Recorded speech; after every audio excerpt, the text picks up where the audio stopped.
All right, good morning. Let's get this show on the road. It's Friday, day 5 of UFCW. Thank you for being here.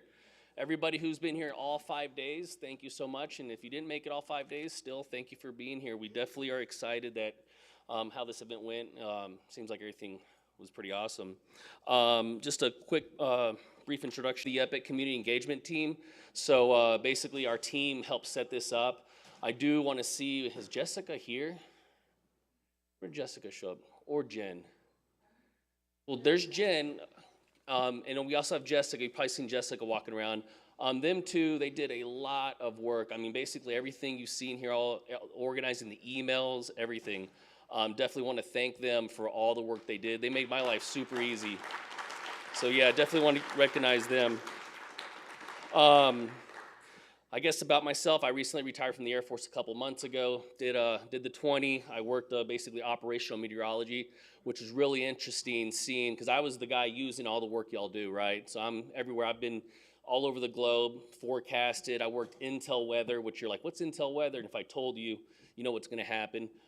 So with that being said, I also did space weather. So like, I guess in the Air Force, since it says weather, they think it's the same thing, even though so they have to put you through a whole new school and everything, so that's pretty fun. Funny story behind that was I was in Korea and I had to brief some U2 pilots, and this was in 2011, so we had a lot of flares. And I was weather, but since I had space weather background, they wanted me to brief the U2 pilots because they fly pretty high up, I guess. And there was an X flare when one of the pilots was flying, and then on top of that, it was the squadron commander. So I briefed them. The flare was on the other side of the sun. Nothing happened, and I knew it was going to happen, so I had all the live data ready to go.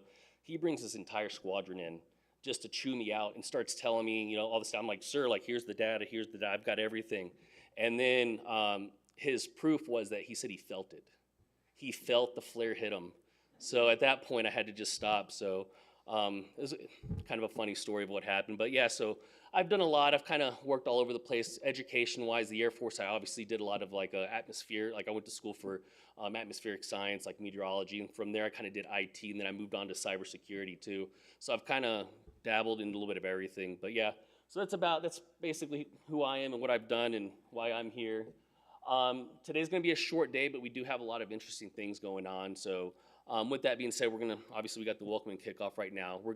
Our next session right after this is going to be updated challenges on the UFS applications. And then there's going to be a live demo with running SRW in the cloud. And then there's going to be making UFS cool. They didn't invite me to that one for some reason. I don't know what's going on here. And then we're going to have a debrief on the findings, recommendations, and closing statements. So it's going to be a short day. It's going to be interesting. And I would say that last session is important for people to provide feedback because I'm going to be listening. Our team's going to be listening because next year we want to make this better. We want to keep on making this better, and we really need the feedback from everyone. Real quick, we're going to be live streaming. So with that being said, you know, just don't do anything crazy in front of the cameras or in front of a mic. So do it outside and you'll be okay. Please connect with us too. Our social media, we don't pay for advertising, and we try to obviously put other people out. So, you know, we got UFS, the Twitter handle out there too. So with that being said, everything we do is organic. It's you talking to your colleagues, friends, and basically letting everybody know who we are. And that really helps us out since we don't advertise, but we constantly get a growth of people who've been, you know, following us and listening and doing what we do. With that being said, you got Twitter at NOAA-EPIC, so again, please follow us, and also follow the UFS community. Also, we're on Instagram, and if you're going to post any images, just throw that hashtag UFCW23. It just, again, helps get the word out. Here's the event guide. If you've been here before, you probably know it, but I'll leave it up for a few seconds, and that way, if anybody doesn't have it, they can kind of see what's going on for today. With that being said, we can probably go ahead and start on the next session, which is going to be update challenges of the UFS application. And the speakers we're going to have today is going to be Mr. Philip Pijian, Dr. Neil Barton, Dr. Yan Shui, Bing Fu, and Shan Sun. And I'm going to be handing this over to Dr. Fanglin Yang. He's going to be the one moderating all these different discussions. And he'll probably give you a little bit more background on what's going on and also the speakers. So thank you very much.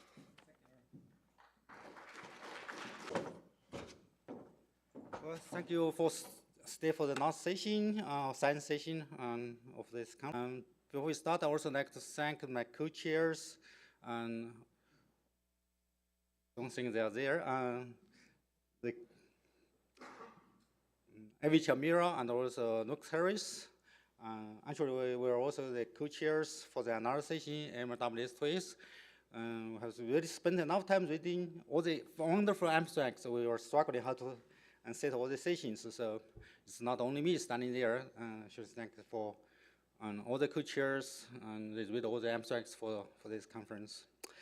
With that said, this session is about the UFS application, including mid-range signal and sub-signal. And I think that some of the future flavor of about a signal forecast system, you have a plan. Yan should give out the plan for the signal forecast system. So the first talk will be given by Philip Jiang on the stochastic physics and couple model simulation. I even don't know he's working also on the CG1. I always thought he's working only on the UFS. With that, where is Phil? Okay. All right, thanks, Fenglin, and thanks to the organizers for adding this extra session about focus on the longer timescales. And just to be clear, I'm not running CSM. My colleague, Judith Berner at NCAR, is the one that's running CSM. I also want to thank Maria Gane, Xiaowei Huan, and Zach Lawrence, who helped do work on the analysis of these experiments. So the introduction here is that the Weather Program Office, like 4 years ago, funded a project to study the benefits of stochastic parameterizations on the subseasonal, the seasonal timescales in hindcast with both models. And the goal of it is to compare the impact of stochastic physics on the variability, the modes of variability, like MJO, blocking, predictability, the mean climate in these both models, in initialized predictions, and in long climate simulations. And today I'm just going to focus on the climate simulations because that's where we've done more work or more experimentation. And we ran experiments with both modeling systems with and without the stochastic physics. And we ran the outputs through NCAR's climate variability diagnostics package. And for the UFS only, where we had the higher frequency output, we also ran the diagnostics through the modeling diagnostics task force diagnostics package and the tropical diagnostics Python package that Maria has created. Briefly, the model setup for the UFS, I'm using coupled prototype 8 tag, but without waves, and I reduced it to a 1 degree horizontal resolution so we could get more simulation years done within reasonable amount of compute. We've done 50-year simulations, and these simulations were a little bit of hodgepodge. We didn't fully think them through. We ran the first 21 years with realistic forcing, and then once we got into the present day, we didn't put any projected forcing in there. We just kept the forcing constant. And then we used the stochastic suite that's used in operations for the GAFS version 12, which is SPPT, where we perturb the physics tendencies, and SCEB, where we are basically injecting winds in areas where there's high numerical dissipation. And in CSM2, it's the global climate model, it's the CMIP6 control tag, pre-industrial control run, again at 1 degree. Since their model is better suited for climate runs, they've been doing 100-year runs and with pre-industrial forcing, and then they're only using SPPT. They did not include SCEB here. And this is a quick, I'm going to do a quick overview of what you're looking at here. So the top panel is 2 observed estimates of, in this case, is the interannual variability of sea surface temperature. So the left plot is basically a longer period. It's like a 100-year period based off of observations, and the right is a more modern, shorter period. So you get sort of 2 estimates of what the actual variability is. Middle row is the UFS, bottom row is CSM.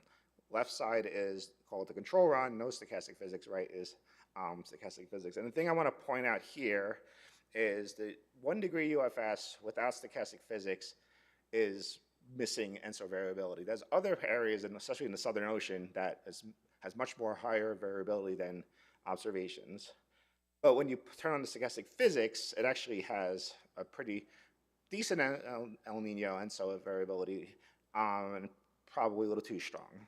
Whereas in CSM, it's actually doing the opposite. On the bottom left panel, there's too much variability in the control run, and for them, the stochastic physics actually reduces their variability. And they've actually, and there's other papers out there from NCAR and from the European Center showing this. It's bizarre. We don't really understand it. Is that, and it seems like stochastic physics, SPPT, helps the ENSO variability. Doesn't matter which side of the error you're coming from, it brings you to where it needs to be, and it's a mystery. But then I just want to show a couple, trying to go through these plots quickly, just to give you a flavor. And the top again is the observed thing. This is just internal precipitation variability. And again, you see, I mean, what's the difference in the stochastic physics, the UFS, you get more of that variability in the tropical Pacific where you're getting, more SST variability. But it's hard to see probably from where you're sitting, but there's a lot of good features here. You see this really strong stripe of precipitation variability up the west coast of the United States that matches the observations really well, and other land areas actually are surprisingly good for a 1 degree model that has not been tuned for any climate runs. And now this is focused just on the ENSO. This is the ENSO composite of SSTs, and it might be hard to see, but those contours are the sea level pressure teleconnection associated with that ENSO response. And it's actually pretty good. It gets the tropical northern hemisphere circulation with the stronger ocean low and the highs over central Canada. And I mean, there's a lot of things here that just surprisingly, again, for just these first couple of runs that actually look pretty good. And again, at CSM, there's really the impact there is not that strong, but they're actually doing pretty good too. And this is something I was looking at that actually caught my attention. Is now this is a composite ENSO that we're looking at evolution. So it's average around the equator. So x-axis is longitude, y-axis is time going up.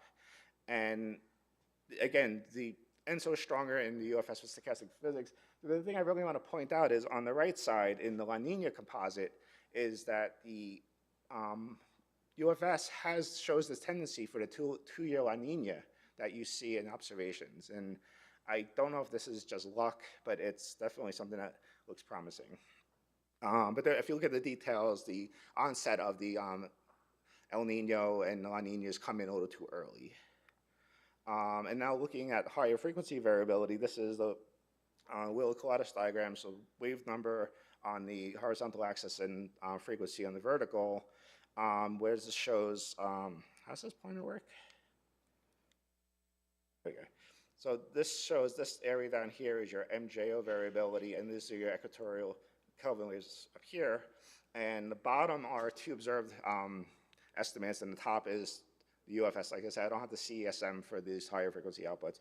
But here you see basically, again, with stochastic physics, you get stronger variability in the MJO and along the Kelvin wave guide or packet that it's still weaker than observations, but the stochastic physics is pushing it in the right direction. And then looking at the coherence, I know Maria showed these plots a couple of days ago that it's basically showing the coherence between the precipitation and divergence at these different spatial and time scales.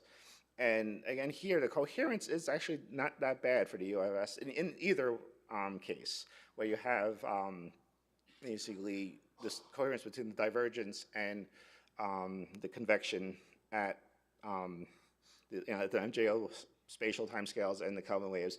And this is at 850 millibars. So this is showing and the arrows show the phase. So basically showing that, again, so convergence leads the precipitation by like 1/8 of a cycle, which is you see in observations. But the thing that's missing is the coherence between the precipitation and the divergence aloft.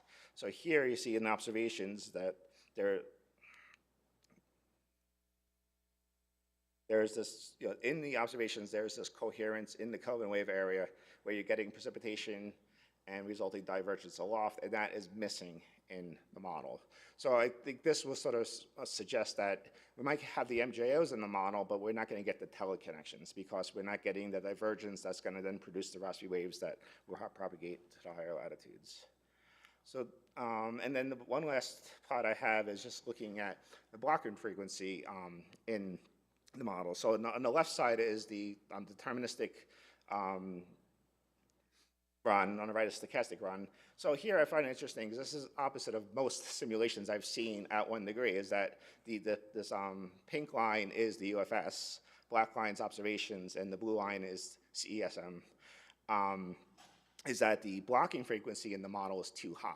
Usually at the low resolutions it's too low. In this case it's too high, but when you add the stochastic physics, it actually reduces the blocking frequency a little bit. Still overdoing it, but it's, again, pushing in the right direction.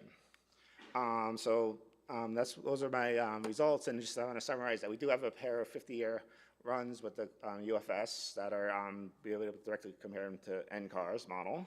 And in both models, the stochastic physics improves the ENSO variability. And it's supposed to be, the deterministic 1 degree UFS lacks the internal variability in the tropics. But the UFS with the stochastic physics exhibits a lot of good features that will be enabled to be a good tool for development of the seasonal forecast system. So thank you.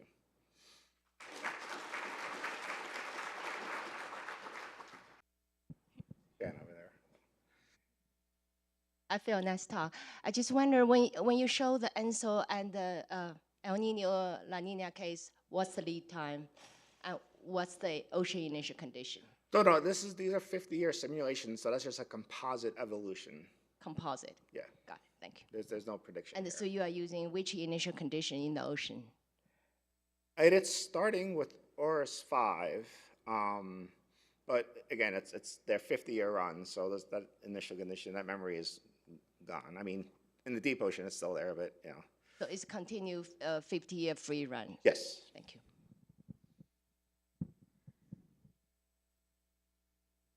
We have time for one more question. Phil, this is very encouraging results. Have you looked at the other modes of variability, such as like Indian Ocean Dipole, AMOC, those things? Yes, we have the AMOC, and part of it is a shorter run. The AMOC, it's kind of funny because there is not a lot of variability, and then there's just 1 year where it just is a huge spike, and if you look at the evolution of it, so I need to look at it more. I could share results. We ran it through this CVDP. There's hundreds of plots of looking at all sorts of things, so we could sort of have to go through it and digest it. But the other things like the NAO and these other higher, like mid-latitude things, actually look really good. So, yep. So, yeah. So, all right. Thanks. We'll have the next one.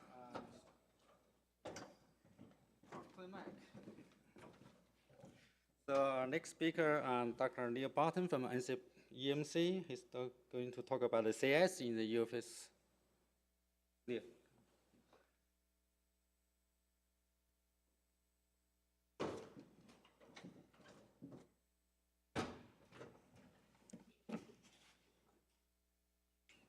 And I'll be talking about the sea ice within the UFS and the global system.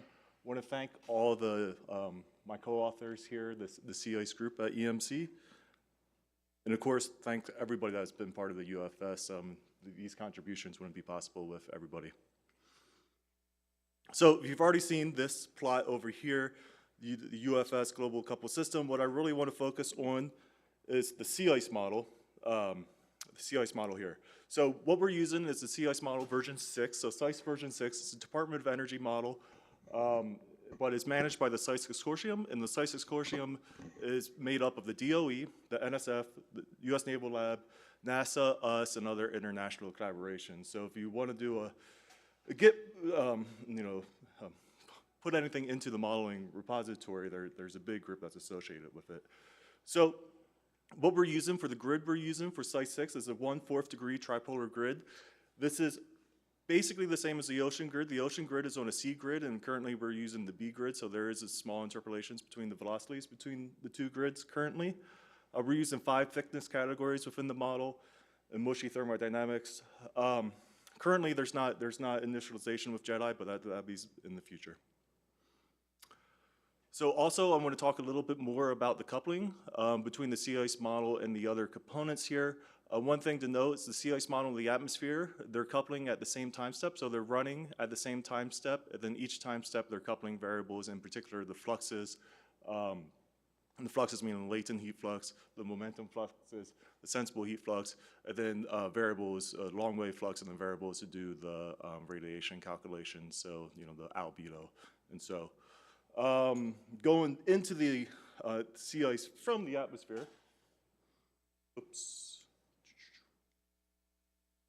We have the rain rate, we have the snow rate, we have low level temperature, moisture, velocities, and pressure and geopotential height.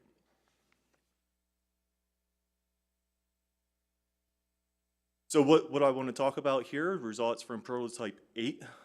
So prototype 8, there's 35-day forecasts that start from the 1st and 15th month of April 2011 to 2018. The initial conditions for the ocean and sea ice are from a CPC analysis, so there's no data assimilation. Initial conditions from the atmosphere is from FV3, the Gassery analysis. The observations will be all from the NASA A-Team sea ice concentrations. I've done this with other sea ice concentration, sea ice data sets, but I'll just be showing the NASA A-Team. There wasn't much change in the observations. So first, let's look at the Northern Hemisphere. What's shown here is the sea ice extent. This is forecast day, this tau, so these are forecast days 0 to 35. Northern Hemisphere extent, sea ice extent is the area of the grid cell. You got a grid cell. If you have 15% sea ice concentrations or greater, you sum up the area of the grid cell, and then you get millions of square kilometers, which you can see on the y-axis. This black line is observations. The blue line is our P8 run, and this is for July, so this is all the runs that started in July. A couple things to note here. I mean, the initial differences are a little different, which there are differences within the observations also. And 1 million square kilometers really is, it's not huge. There's also some initial melt within July, and then it levels out to the later forecast days. So what I'm doing with this plot is I'm taking this plot, looking for each month, and then just putting the biases. It looks better on that screen than this screen. That's good. Putting the biases in color. So a couple things to note. So here we got January, February, March, April, and December. Then we got our forecast day on this axis right here. A couple things to note. There's only blues on here, so there's only negative biases within the Northern Hemisphere. And the blues really start off from the initial conditions from this too. Other thing is in the summertime, there's deeper blues than in the wintertime, which, the sea ice is more melts in the summertime, it's a little bit harder to predict. The last thing I really want to note is, this range is negative 1.5 to 1.5. It's really not that large. I think these are pretty reasonable results for our first sort of look for the sea ice within the system. I'm going to move on to the Southern Hemisphere. And then looking at the same sort of plot, but using it for the Southern Hemisphere. And a couple things to note here is first, the range is much larger, so negative 5 to 5. So biases are greater. Also, there's reds. So we're getting positive biases within the Southern Hemisphere.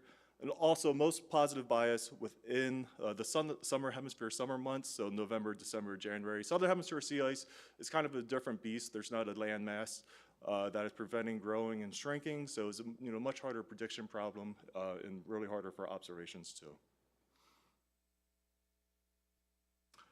All right, next thing I want to mention is, fortunately with each one of the prototype testings, we have a bunch of changes associated with the prototype testings, and run the prototypes for the forecast length that we had. Fortunately, with that, you can't really tell what changes are doing what differences with it. We just know we have a bunch of changes. We think they're better. They diagnose them. But fortunately, our friends at GSL ran some runs with taking P8, but just running with the old microphysics, the GFDL microphysics. So we got these runs with the Thomson microphysics for P8 and the GFDL microphysics for P8. So with that, how did this small change in the, or I don't know if you would call it small, how this change in the microphysics affects the sea ice result? So the hypothesis here, we know the Thomson microphysics, previous research can represent clouds in the Arctic more accurately, in particular with these low-level clouds and mixed-phase clouds, which should lead to a better representation of surface radiation than sea ice. So this is showing the differences within the northern hemisphere, and then over here with the southern hemisphere. In general, the differences are small, which kind of expected with just one change. But we are seeing systematic differences here. So we are seeing, mostly reds within the northern hemisphere to the later forecast times, and even in the southern hemisphere. All right, looking at this, how did this actually change with observations? How is it related to observations? This is northern hemisphere sea ice extent. Black line, again, observations. The blue line is with the P8 Thomson microphysics, and the orange line is with the GFDL microphysics. And what we see, they track fairly well from the beginning. And then say day 10 of the forecast, we get the separation within the sea ice extents associated with this changes in microphysics. So that's occurring within February and within September. The hypothesis was, there would be changes in clouds, and there are changes in clouds. This is looking at the September low cloud for week 1 average low cloud difference and week 3 low cloud difference. And you can really see that, these cloud differences are over the area within the sea ice that we're expecting within week 1 and week 3. Of course, low cloud cover is just one sort of diagnostics. We really need to look at the cloud structure, then also look at how it affects the radiation. Same sort of thing for February here. We just get changes within the clouds. All right. The last plot that I'm going to show here is related to the CFS version 2. So the FSS system is scheduled to replace the CFS version 2 in the future. So how are we doing with the UFS system compared to the CFS version 2? So the top is the northern hemisphere. The bottom is the southern hemisphere. The left here is the P8 minus the observations, and the right is CFS version 2 minus the observations. And these are all raw, uncorrected model results. And we can see there's some large differences between these systems, which makes sense. These systems are not really equal to each other. There's a lot of differences between them. I would say in general, the P8 biases do look smaller than the CFS version 2 biases, which is a good start for what we're doing with UFS. All right, conclusions. Thank you. Initial sea ice at large scale look in our global runs. I would say sea ice extent, especially in the northern hemisphere, looks fairly reasonable and fairly happy with these results. There's not really any large biases and big changes that were unexpected. The switch of the Thomson microphysics does slightly alter the sea ice extent, and we're getting more sea ice within the runs and corresponding to the cloud fractions. A couple updates I want to mention for very short terms. Like the next step is really analyzing the ensembles and the GEFS ensembles and how the sea ice extent, the variability within the sea ice extent with the ensembles are associated with it. And then initialization with the weakly coupled system. I'm really looking forward to getting JEDI SOCA and a weakly coupled data assimilation system and testing these results, so you can get, especially at initial times, so you can get closer to the observations. Longer term testing, eventually we will go with the sea grid within the sea ice model, and then testing different parameterizations within sea ice model, say melt ponds and others, and looking at different coupling with the sea ice model with waves and say aerosols. So with that, thank you.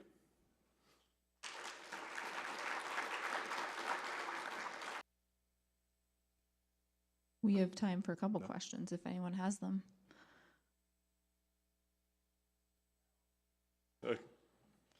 You need a mic? So you showed with GFDL microphysics, it has less cloud, or Thomson microphysics has more low cloud. But in the winter time, more low cloud, suppose surface should be warmer. Why are you getting this ice? So thanks, Brandon. Yeah, so those examples that I showed were both in September and in February. So in the wintertime, I think the more low clouds are getting more of the long wave radiative feedback back into the sea ice. So it is warming up the sea ice. Yeah. Mm-hmm.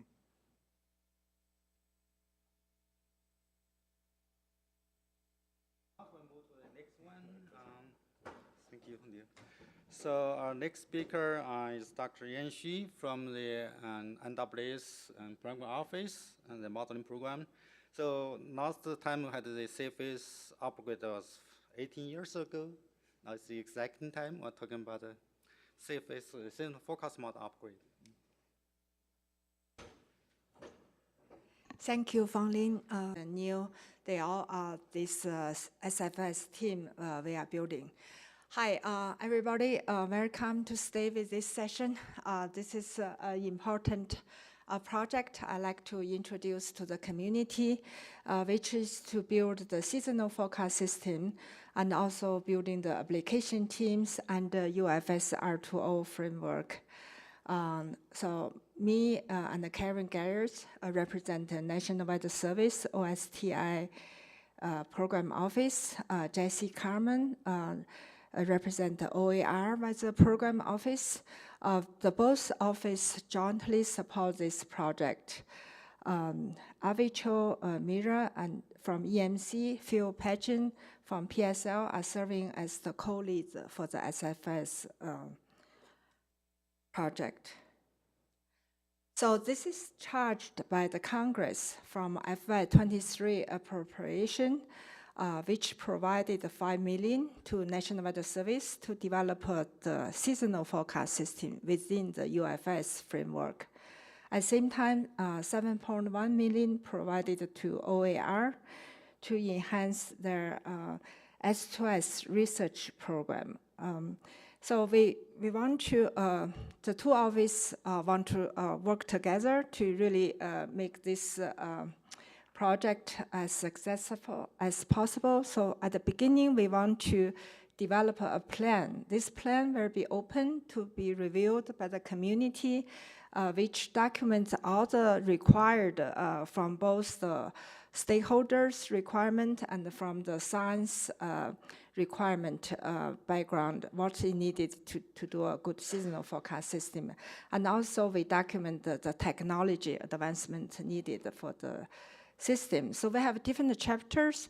The first chapter is the introduction. This is really introduce NOVA's S2S report to Congress, submitted 2020, which is response to the Weather Act 2017. Has two overarching goals in that report. We want to improve the scale of the S2S forecast. At the same time, we want to enhance the value of the SS2 products to the stakeholders. In terms of stakeholders, I'm showing the plots on the right, which is the High score for U.S. seasonal temperature scale from the North American multimodal ensemble. So you have noticed that since 2019, there is this degradation of the scale recently. So this is very challenging, documented by Becker et al. 2022 BOMS paper. The main issue with that model recently is the multimodal ensemble forecast too frequent above normal temperature, which is shown on the right. In the observation, there's some below normal temperature, but the model rarely forecasts that. So the goal is to develop SFS version 1 as a replacement of the climate forecast system version 2, a decade-old system implemented 2011. So we want to address those common errors, such as MJO propagation across maritime continent, false answer alarms, and recently SST trends in the tropical Pacific is very challenging. So we want to, based on the system and the UFS framework, we have talked a lot at this meeting. So basically, we are going to build the SFS version 1 on the subseasonal system, GAPS version 13 prototypes. Neil Bunton talked about the CS component. In the plan, we are building 10 teams. Each has different focus area. The first one is the design, which means the configuration, the testing of the advancements in physics and individual components through sequence parallel handcast experiments, like 30 years, to evaluate the model systematic biases improvement in the phenomenal and also forecast skill. So then we have individual teams work on the physics, land, ocean, sea ice, aerosol. Another team is work on the ensemble design. Phil Pageant talk about the stochastic physics has significant impact on the behavior ensemble. Then couple data simulation development and prepare the more than 40-year observation data set. We are going to use the cloud strategy to conduct the real analysis reforecast on the cloud so that we can use this new technology to search the runs in testing, evaluation, and the production of the 40-year real analysis. The infrastructure team will play a very critical role. They are going to build this global workflow for the seasonal forecast system for both development, testing, and transition to operation, as well as real analysis reforecast. They are going to work with EPIC to power the system on the cloud and enable the scientists to work on the SFS to do more testing to speed up the development. The last team is to generate a verification package, diagnostic to evaluate all the runs with the same tool, then key on the stakeholder requirements. So the goal is to develop the balanced initialization so that we can maximize the long-term predictabilities from ocean, sea ice, and land. And also we will try to reduce the systematic bias drift from initial conditions to reduce the false alarms in ENSO, and also best ensemble system design to account the uncertainties in the forecast. All the improvements in the physics, land components, aerosol has to contribute to the reduction of the biases, improve the skill. So it's going to be based on the science evidence. The infrastructure team will provide critical support from the beginning for model testing, evaluation, and eventual transition to operations. All the development will be made available to UFS repository so the community can further develop the system, benefit, contribute the development as well. So FY23 budget with $5 million from National Weather Service, $1.456 million from OAR. The distribution of the investment in the 10 area plus the cloud engineering. You can see largest investment in the couple data simulation and the real analysis reforecast. Then is the cloud engineering is mainly the first 2 years. We want to search the capability to put the system on the cloud to enable the development, make a faster progress. Currently, the members, including the folks from the EMC, from EPIC, from the OER lab, PSL, GSL, DTC, and the CPC. So I have 10 teams listed here with the leads names there. I probably don't have time to go through. I hope those slides will be available. So you can see Fang Lin is leading the physics team, Avicho, the design team, Mike Balaji is the land, ocean, Shang, and Neil Bunton. Anyway, so I don't know, I have time. Let's talk about the first year plan. So the team will start to work on October 1st. The plan is being finalized. They will be available for the community to provide feedback in September. So you can still influence the plan. Right now, this is the team's design. They want to do the first year to start with a low resolution 1 degree system. Phil Pageant just talked about one of those runs. So they do 30-year handcast, but for only 3 months integration, with 2 initial months. January and June starts, starting from replay.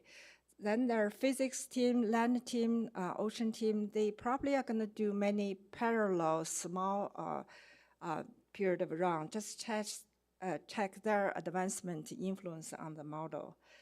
Then the and the couple data simulation real analysis team, they were focused on the first year to prepare all the data set for the real analysis, put on the clouds. And also they will test the weekly couple data simulation system, like focus on the particular period, maybe pre-Argo, after Argo, and the CIs, like Neil Bunton mentioned, the initialization. We like to improve that through couple data simulation. And also they will generate 1 degree 40-year real analysis, a so-called scored run to check the system. The infrastructure team will try to improve the coupling, the energy conservation, and also develop the global workflow, worked with EPIC to port this workflow on the clouds, so the scientists can use the same workflow to do testing on both RD, HPC, and the clouds. The verification team will generate a package for verification diagnostic package to evaluate all the runs at the same time. So finally, I just want to say we are having, the plan is almost finalized. We are trying to get the community feedback as early as possible, probably in September. Then the team will start work on October 1st. Check to me if you have any comments, any other Kevin, Jesse, Avicho, and Phil. Thank you.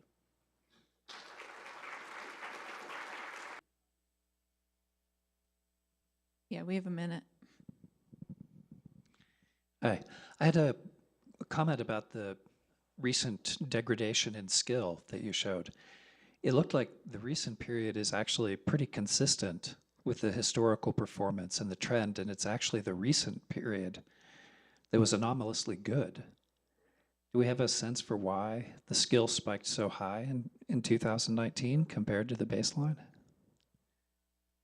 Yeah, I heard it's mainly the recent years since 2019. The details I don't know. It's just the too overwhelmingly focus above normal anomalies. Both the field office forecaster has same complaint. The BOMS paper showed that. Maybe you can check. Yeah. Okay, just a quick question. Can you briefly highlight what will be the metric, basically, to measure the outcome, whether it's going to be it's a success or still ongoing open-ended development? Also, the impact that drive this kind of development. I think kind of missing at the beginning probably. Oh, okay. In terms of the matrix, we are going to put this system. So we are doing the 20-30 year handcast. The team will evaluate the skill, particular phase 2. We can do 12 months the skill, then compare to the NMME model, put that in comparison with the other system. So we right now it's only first year plan. We are going to try to see if the skill is good enough. We should aim to implement as early as possible. The main task is the real analysis part. It's going to take time and resources to complete it. In terms of the stakeholder, CPC is on the team. They will make sure that, all the evaluation is consistent with the operation. They use the skill score.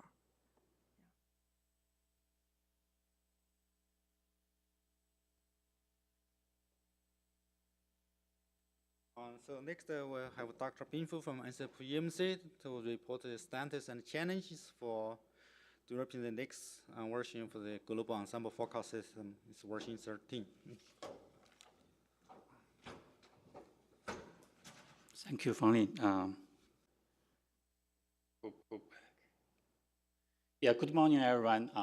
I'm very happy to be here to give everyone an update about the status of the coupled global ensemble forecast system. As you can see, it's a teamwork, a lot of people involved, and here I want to acknowledge the contribution from all the co-authors. this is the outline. So after very brief introduction, I'm gonna give you a summary of the status of the Capital Global Ensemble forecast system, and also show some results from different ensemble prototypes. And last, I'll give you a summary and the challenges. So everybody know the next version GAFS is gonna be a fully coupled system and will be implemented in 2025, the end of the year. And we developed a series of coupled ensemble prototypes just to test the model performance. We ran the experiments and evaluate model performance. So here's the status of the coupled GAFs. Basically, we have finished the 4 ensemble prototypes from EP1 to EP4, and with 11 ensemble members. And we developed these ensemble prototypes. It follows the UFS coupled model prototypes.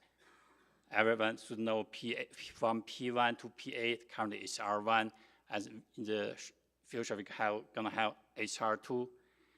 And for each ensemble prototypes, we have 2-year experiments, from October 2017 to September 2019. And we do weekly run experiments, and we do the evaluations. And currently, EP4A is EP4 aerosol. It's being planned now, and actually, we already started the mini set run. And probably next is gonna be EP5, which will be based on HR2. So overall, all the ensemble prototypes show improvements compared with the current operational GAFS version 12. And some results will be shown here. So here is a list of 4 ensemble prototypes from EP1 to EP4. You see the EP1 based on P5, EP2 based on P7, EP3 P8, EP4 based on HR1. You see the initial conditions for atmosphere, ocean, ice, and wave. You see for the ice initial condition is the same. We use CPC ice in analysis, but for atmosphere, ocean, and wave, we have a lot of updates. Like ocean initial condition, previously we used CFSR, salinity, and temperature only, and starting from EP3, we use ORAS5 analysis, and also we have ocean interpretations. And for wave initial condition, we have different forcing, ice and wind forcing. Here I also want to mention the model resolution. See the EP1 to EP4. We use the same horizontal resolution for atmosphere is 25 kilometers, but you see the vertical resolution from 64 layer in EP1 to EP4 is 127 layer. And ocean also for EP4 we use 75 layer ocean vertical resolution. So here is the model physics difference, and also the perturbation, the model stochastic physics. You see the top row is physics updates. You see a lot of updates. You see the color text shows the updates from previous prototypes. You see a lot of updates here. And also have stochastic physics updates. Both the schemes, I'll show the next slide, show the updates of the schemes and also the configurations. You see the EP1 use the reduced amplitude SPPT compared with operational GAFS version 12. And also the SCAP for operational GAFS is SCAP is 0.6. And from EP1, you can see 0.7. And you see the different reduction for different ensemble prototypes because the model behavior is different because there are a lot of model physics updates. And for SPPT, it mainly depends on the physics tendency. So yeah, here shows the model stochastic physics. You see the SCAP and SPPT is the 2 schemes used in the current operational GAFs. And in coupled GAFs, we have 3 other stochastic physics schemes like CA and ocean SPPT and EPBL schemes. And here's in the right, shows the random patterns for SPPT, just a sample. Here shows some scale scores from the ensemble prototypes. It's RMSE spread. Because the top row is northern hemisphere and southern hemisphere 500 millibar height. It's RMSE spread. You see the different color means different ensemble prototypes. I hope you can see clearly. You see in the mid latitude, the difference is relatively small. But if you see the bottom line, the tropical RMSE spread, see the difference here, like 850 millibar zonal wind. You see the the red color is EP2 is under dispersion, and the green and black is EP1, EP3 has over dispersion. Also, especially for the upper level, see the lower right. You see the EP2 is under dispersive, and EP3 is over dispersive. Because a lot of updates for model physics, so we have to tune the configuration of the stochastic physics. So here's a vertical cross-section of still RMSE spread. I think you can just focus on the bottom line. Bottom row is, you see the color, the blue color means under dispersive, and if you see the red color, it's over dispersive. You see the EP1. EP1 is on the left because there's no label here. EP1 is on the left, EP2 is in the middle, and the EP3 on the right. So you see the EP1 and the EP2, we have kind of under dispersive feature in the tropics, but for EP3, you see the upper level, see the over dispersive. This is for winter time, and this for summertime, the same thing. You see the under dispersive EP2 and EP1, and also a little bit over dispersive in EP3. This is another profile, vertical profile. This is for physics tendency. Here is the sample of DT is a temperature tendency, physics tendency. The left side is EP1, and the right side is EP3. No, sorry. Left side is summertime, and the right side is winter time. You see the dashed line is EP3, and the solid line is EP1. You see the physical tendency is a large difference in the middle to upper level because the physics update, like EP1 is GRDR macrophysics, and EP3 is Thomson macrophysics. You see the contribution, the blue line means the macrophysics contribution. So you can see the total tendency is mainly from the macrophysics updates. Here shows the model bars. This title is not right, sorry, because I have updated slide, but it's not updated here. So here is a 2-meter temperature bias for week 3 and week 4. And the GAPS version 12, EP2, EP1, and this no label here is EP2. And the lower right is EP3. So basically, you see the GAPS version 12, the current operational has a pretty good model bias. But if you see EP1 and EP2, you see the warm bars over the land. But for EP3, you see it's significantly improved. For EP3, it's pretty similar to GAPS version 12, but still a little bit warm bars over Africa. And you see some colder bars in the Arctic. Here shows MGO prediction for the GAPS version 12 operational in black, and the EP1 red, EP2 blue, and EP3 is purple. If you focus on the right side, it's RMM1 and RMM2 is MGO scale, AC score.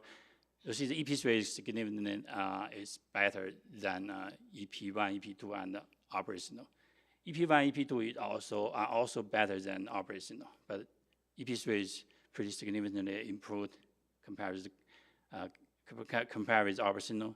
And if you see the left side, you see the improvement is mainly in RMM2.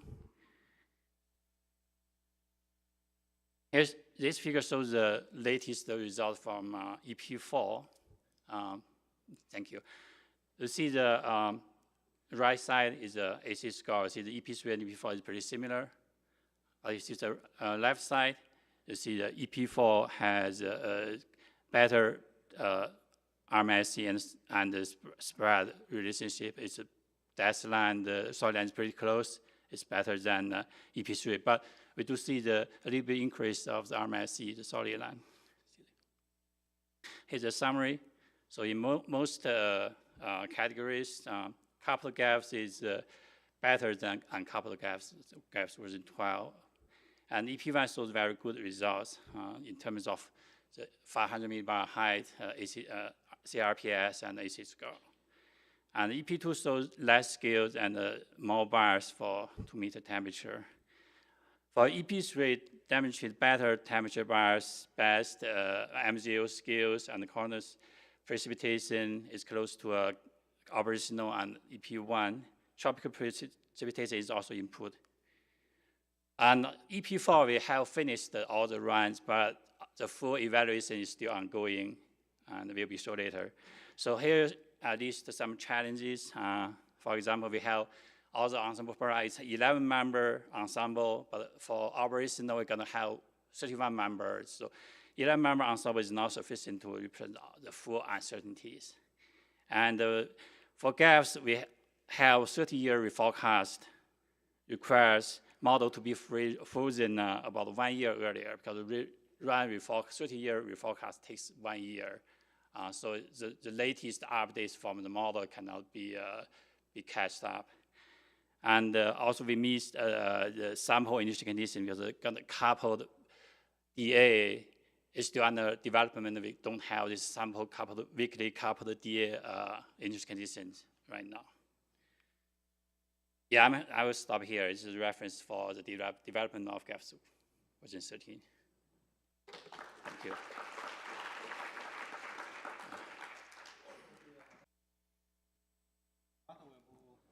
Thank you.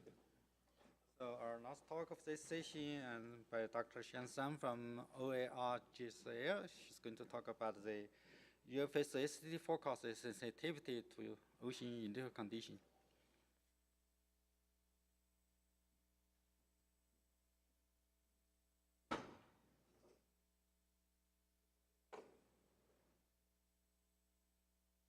Thank you, Fanny.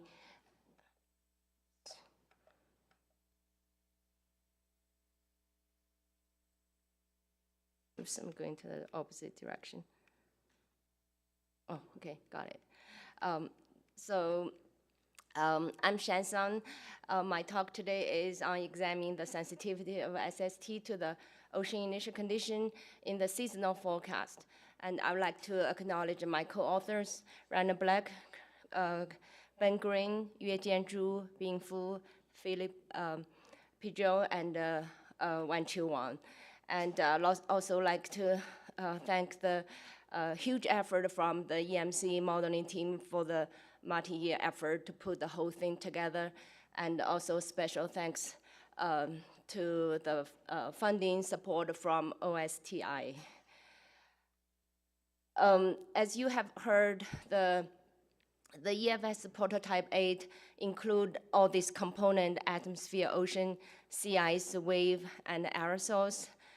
And what we are doing here is based on UFS prototype 8. Everything is same except what's showing in red. In the control run, we use 50 kilometers instead of 25, as we are carrying on longer integration. We turned off NSST in order to have a baseline, not use any wave IC, so we start with the wave at rest in order to reproduce bitwise identical result after restart. And the second experiment we have here is everything same with the control, except the initial condition is using the ORAS5 from ECMWF. That's the ocean reanalysis, the same as Phil Pajun showed. Let's look at this first.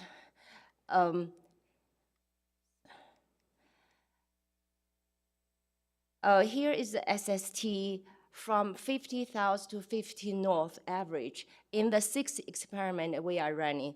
They all start from May, and it's from 2011 all the way to 2016. So those are the 6 individual experiments. So you can see the black is ORSST we use as truth. The control is in red. That's the initial condition, use the CPC 3D VAR as Neil showed. The green is the initial condition from ORAS5. First thing, both models are warmer than observed over the 1-year integration period. And where the heat come from. So we start from the ocean. Oops, sorry, I keep going in the opposite direction. So we start look into ocean where the heat come from. This is the initial condition. The top one is the control, the bottom one is ORAS5, and those are the 6 individual years. Initially, the SST are pretty close to ORSST. The biggest difference is plus or minus 2 degrees. So what's happening in the ocean? So here is also, again, initial conditions in those 6 individual initial conditions is from 0 meter all the way to the 350s. We compared the CPC 3D VAR against the ORAS5. We use ORAS5 as the truth. So the CPC 3D VAR apparently is colder than what's in ORAS5. So that's what we start with. So what happened after 3 months? The cold bias is still showing up on the west side of Pacific. However, you see warm bias showing up on the east side, particularly in 2014. And in 2015, this is 3 months into the integration, and that's August. Apparently, both model is unable to capture the El Nino signal. That's why there's a cold bias showing up in the middle Pacific. So this cold bias is still there after 6 months. And the warm bias is building up on the east side of Pacific. So that's so much into the ocean. Let's see what's happening in the atmosphere. Here is the global mean net heat flux at the top of atmosphere. The series is in blue, and the model, the control is orange, and the modified run is yellow. So first thing, the series is saying that's a downward positive, just as a solar radiation. So the series says we have 1 watts per meter square coming into the Earth every year in the last 7 years. The model is pretty close to it, but the model is not that big magnitude. It's plus or minus 0.2, 0.3, which is pretty good overall. What's happened here is the modeled heat flux at the TOA minus heat flux at surface for each of the individual years. If we look at 2017 as example, the top says, for the control run, the top says 0.2 coming in, the surface says minus 0.4 going up. So that means atmospheric model is gaining 0.6 watts per meter square during this 1 year period. So it indicating that atmosphere is not conserved. So this is both the case for the control as well as for the modified run. So much for the atmosphere. I want to go, here is, sorry, keep going. So although the TOA heat flux is pretty good globally, regional, the bias is pretty big. So we can see there's a negative bias in the East Pacific, which is huge, and that's related to the cloud cover, which is showing in the bottom panel.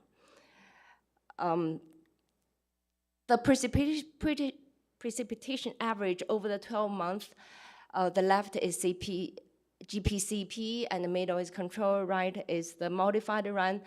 They are pretty close. The pattern is very good in terms of annual average. The upper right corner shows the annual mean. So this annual mean is pretty close to the P8 estimate, which is the model precip is about 10% higher than observed. So that's so much I want to show in the atmosphere. So I like to see, it's the sea ice didn't make it. So the sea ice coverage, as Neil showed, is actually very good. We compare with the DSI observation, both Arctic and Antarctic is very good in terms of coverage as well as thickness, and that's a big improvement compared to CFS-V2. So to summarize, we have carried out the multiple one-year-long integration based on the prototype P8, and the preliminary result actually is very good compared to observed. They are both in atmosphere, in ocean, as well as in ice. So currently, the most challenging is SST. There's SST bias is too big. It's critical to have a realistic ocean initial condition as well as ice initial condition because it has a longer memory compared to atmosphere. So that's different from NWP. And that's why we try to use OR AS5, and that helped a little bit, but that's definitely not enough. That's what is showing that we have a persistent positive SST bias to begin with. Rather than rely on the bias correction, we would like to minimize the SST bias as much as possible. So far, we are working on to improve the LC flux algorithm as well as ocean vertical resolution. So hopefully our next version, we will be able to reduce the SST bias. Thank you.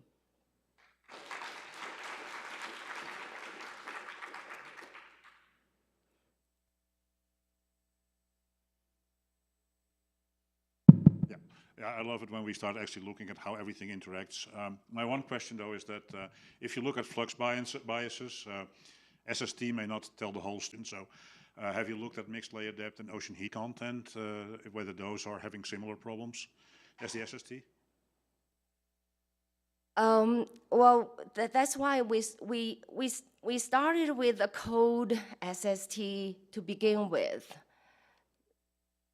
Yes, this is one. So that's what used the CPC 3D VAR. That's the initial condition, ocean initial condition used in the prototype 8. That's when we switched to the OR AS5 from UCMWF. Hopefully it will be better. However, so that's what you see 3 months later. Again, this is compared to the OR AS5. And there is a cold bias still there, and we have warm bias coming in. So that's upper 350 meters. And if you look at 6 months, it's getting bigger. And we believe the surface flux, there's a huge errors in it, and it's not only in the ocean mixed layer, it's also coming from atmospheric physics. So I completely agree that it's all these things, but just wanted to make sure that you actually look at not just the surface temperature, but the heat content and the mixed layer depth, specifically at the longer time scales. That is a better indicator for whether you're in balance or not. Right.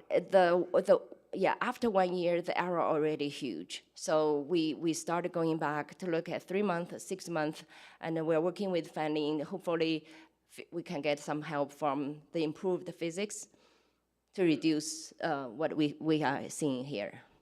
Along that same line, I mean, if it is not just the surface, but how it's spread over the depth, then looking at air-sea fluxes is not enough. Then you have to look at things like Langmuir mixing and other things that influence the mixed layer depth. But don't want to get into too much of a detail. But absolutely, I totally agree. Get me wrong, I love the fact that we're doing this in so much detail. Thank you. Thank you. Yeah, I was just wondering, is there a specific reason you're still using the CPC 3D VAR? It's not a very good product, and I can say that because I did it. Okay. So I was just mentioning, you need to look at more than just SST, and that it's a very simple 3D VAR. It does a bad job at the deep parts of the ocean. This product that I would imagine should do a better job since it includes the UV fields initialized on the MOM6 grid. Because I'm assuming you're not initializing UNV with the RA-S5. No, we are not.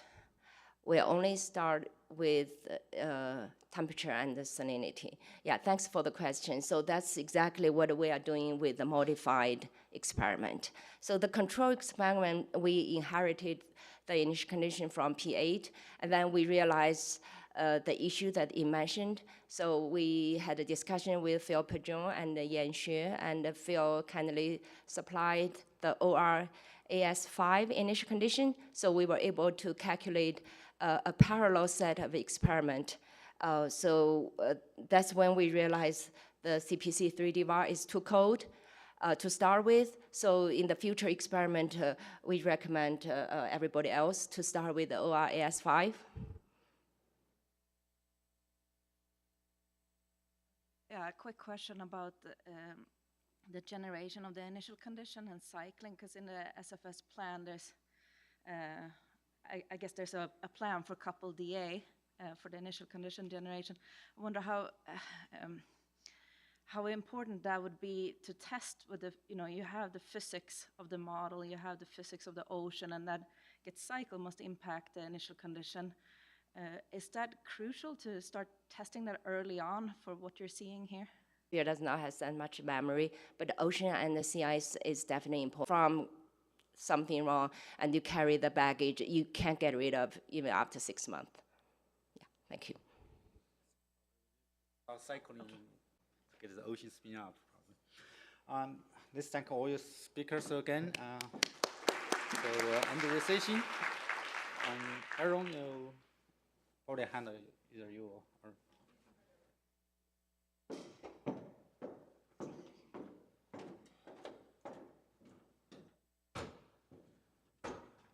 Yeah, all right, so that was a great session. We have another session coming up that it's going to be our coffee break and live demo running the UFS, but that's going to be right around 10:30.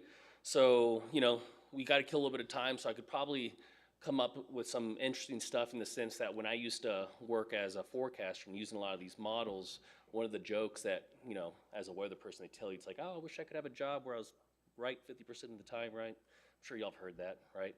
And I'll be the first one to admit that I kind of use the same thing too. So when I got the forecast right, that was me.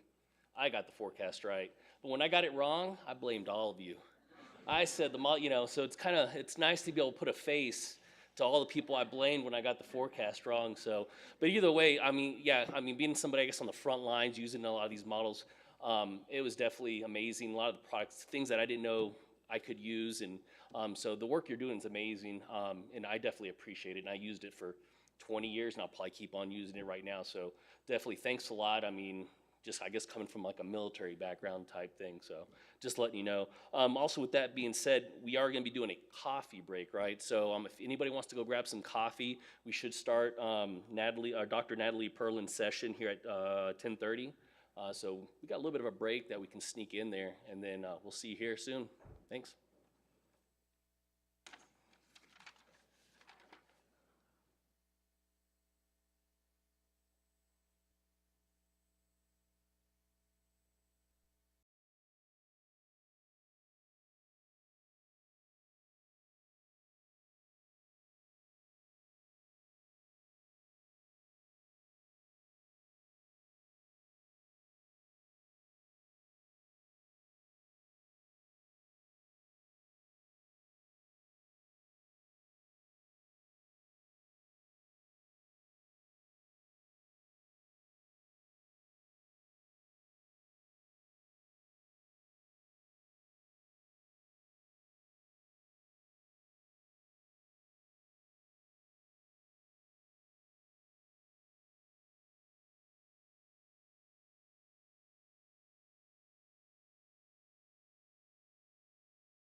stuff, right?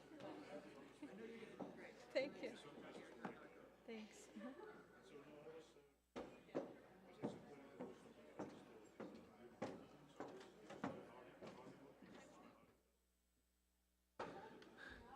Just giving everybody a heads up, we will be starting in 1 minute.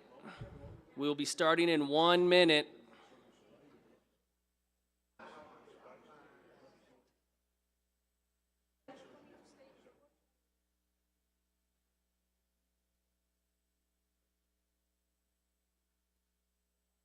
So,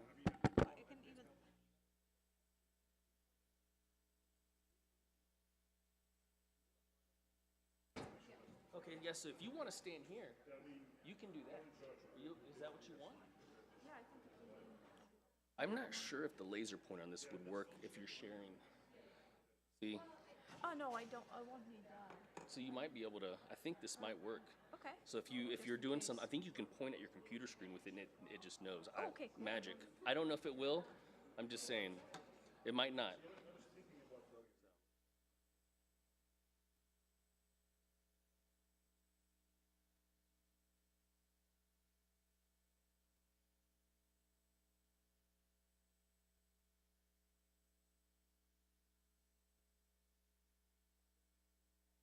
All right, we're gonna get started here. If you could please make your way to the auditorium.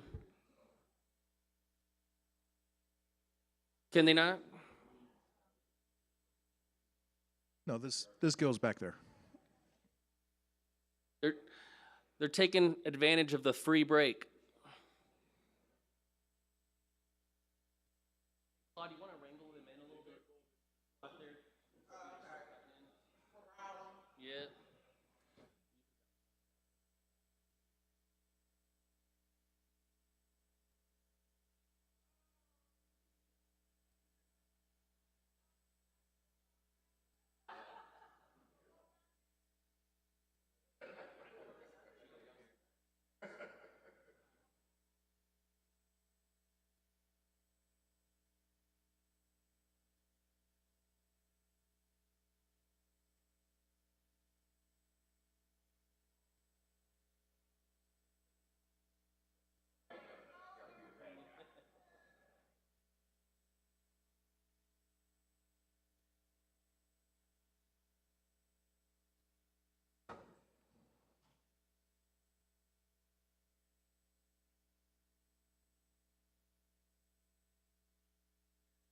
All right, I'm gonna get this session started. This is the coffee break of the demo of running the UFS SRW application in the cloud.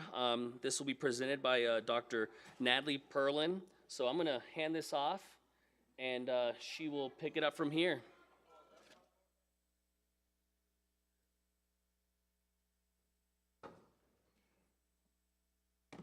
Hello, can you hear me? Okay.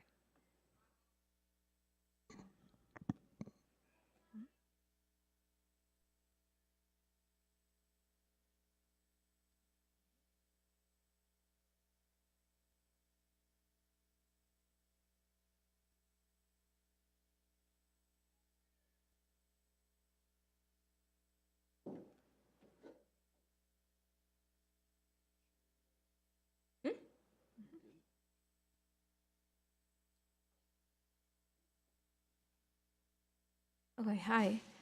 I'm Natalie, as Aaron introduced me, and I'll be showing today how to set up quickly and run the UFS application on one of the NOAA cloud platforms.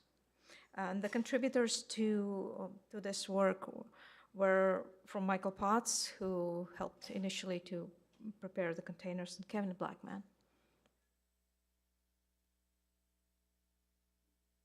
What are we using today as a cloud platform? It's a Google Parallel cluster, but Parallel works.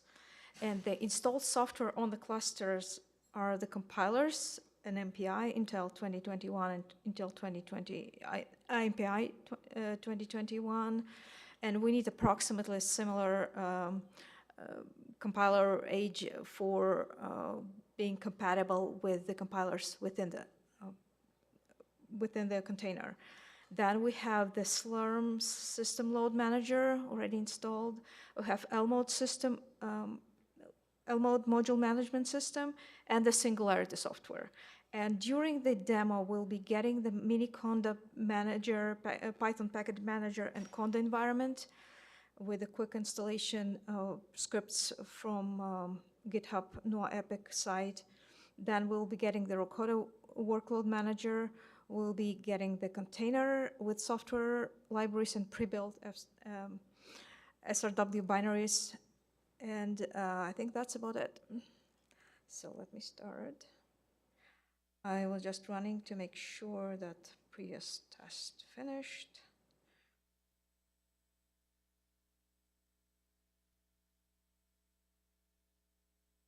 So I'm starting fresh just by logging to cloud.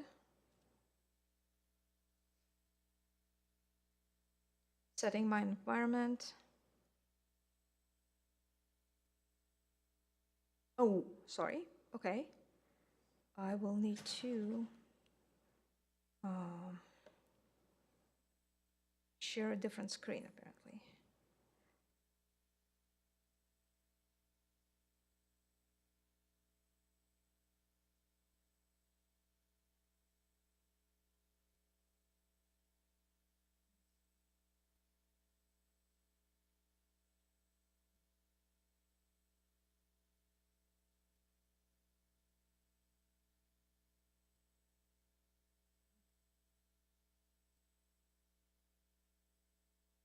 Share screen. Okay, wonderful. That's what I need. So I'm logging to the cluster, set my environment.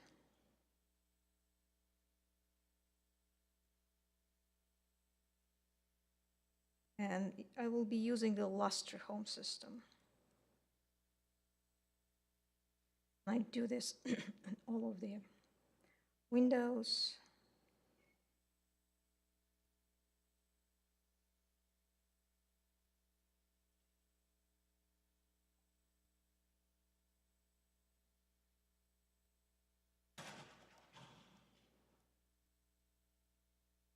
Go to Lustre, and so on. So first, let's start. I have several windows because we can do a few things simultaneously to save on time. So first of all, we can download the container. It could be downloaded either from, let me put this hash, either from the container location in Epic Sandbox or from Singularity, using the Singularity software. And You might want to share the entire desktop. Okay, how? Yes, that's what I tried. Share. And then share again.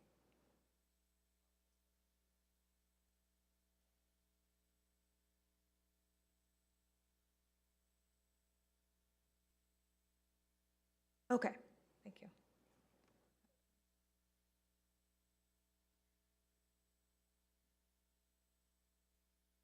So, but avoid a long time downloading it from the cloud or building the container, which could be done from the Docker, something like this. I will be copying it from the existing location prepared for the demo.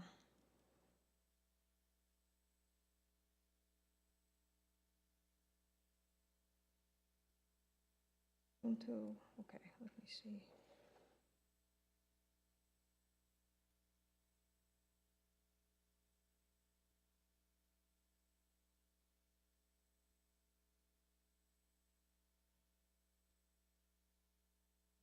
Lustre demo.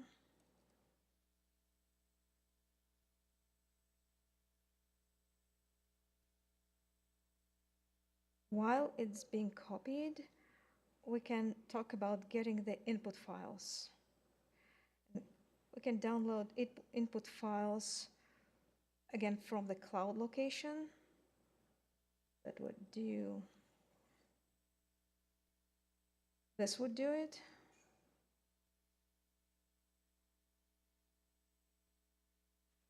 Then we'll need to untar it. I already have things untarred, but I'm only showing the steps in real time.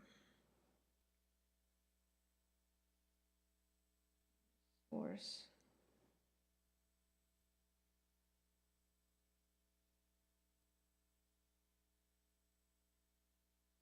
And I have a fourth one.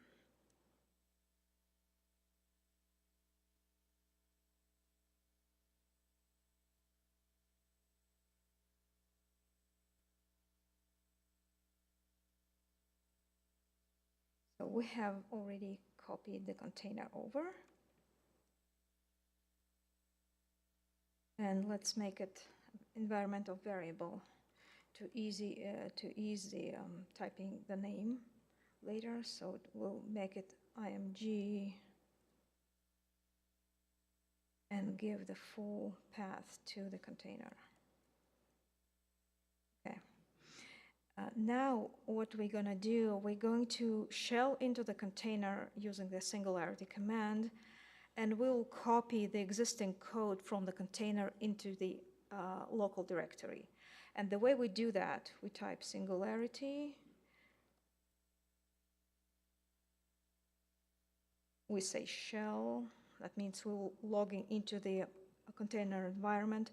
We will bind the directory that will have lustre name outside the container, and we say that inside the container it should have the same name. And we give the image name. And that way now we're inside the container. And what we're gonna do now, we can view what are the contents of the container. OPT, for example, it has spec stack and modules, software. It has UFS weather app with pre-built applications, and we can copy it to the local directory. So we'll copy OPT, UFS weather app to lustre. Okay, it may take a couple of minutes to copy. Let's see this is the largest file. Okay, next, while they are still working, next we can go ahead and take care of Miniconda. So Miniconda,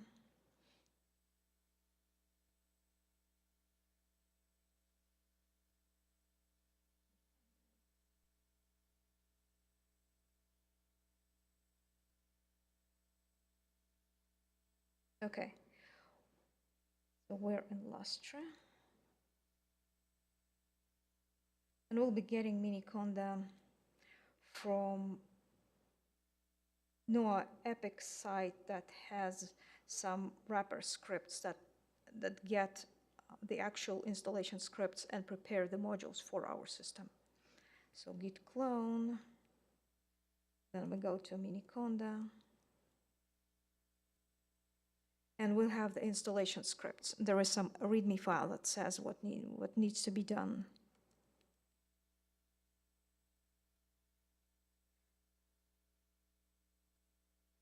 So we run by providing installation directory name and the version of the Miniconda that we want to install. The installation will be lustre. And the version will be 1.4.12.0. Okay, that continues. And for the meanwhile, we have one of the fixed data files downloaded. If we run the untar it, but I only show what's being done because I have already them untarred in advance to save time. I'm only showing that it will That's what it will do. So it enter it in the fixed directory. But we don't need to do it in real time because I already prepared it. So the other file that we need is module input data. So this is a little smaller one. Data. It's the same way. When we enter it, it will be input model data.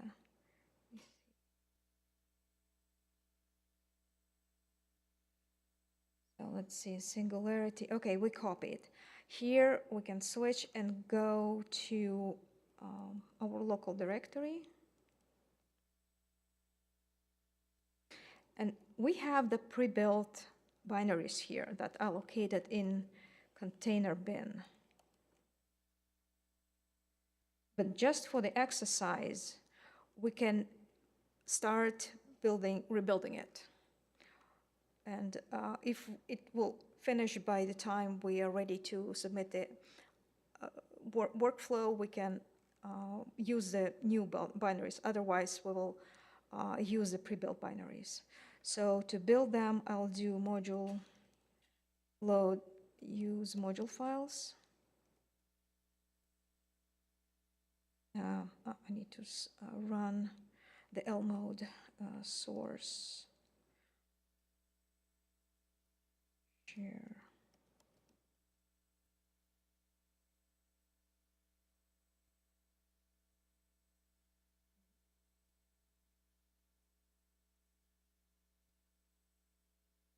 Okay.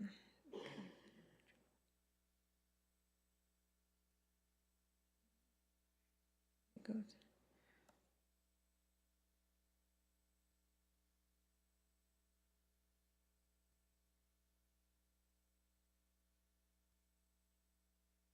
Okay.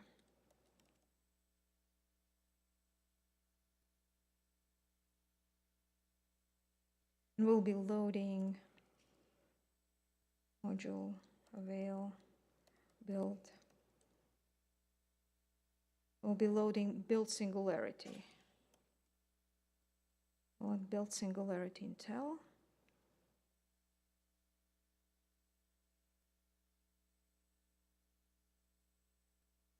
These are all the modules, and we can remove the previous installation dev clean .sh -a, and let me start quickly the installation of the Conda environment. That will be miniconda install, miniconda regional workflow, env, and it will be installing the Conda environment. And for the meanwhile, we could we can start compiling and preparing the new binaries. Let me see if I can.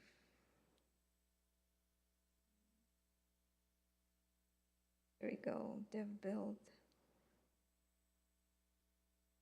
So we'll be building, using the script, dev build.sh, we say which platform, which compiler. We set bin directory to place the binaries into bin. And the previous pre-built are in container bin. And we just in case keep the log. Okay, where we are.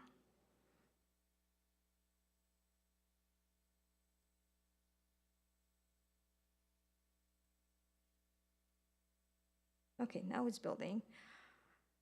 Okay, for the meanwhile, we have input data in fix and input model data.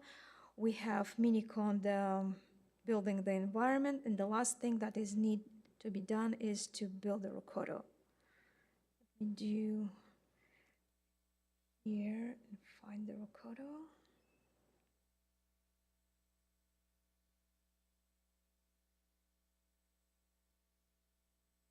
Okay, for the Rocoto, we need to use Ruby setup, which Ruby In addition to Ruby, it usually asks to install Ruby devel package, but I already have it installed. It will just confirm that we don't need to do anything.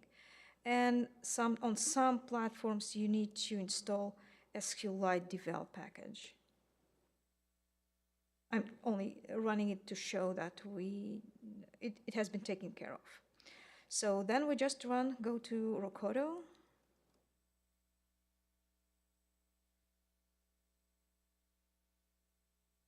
Oh, I haven't downloaded.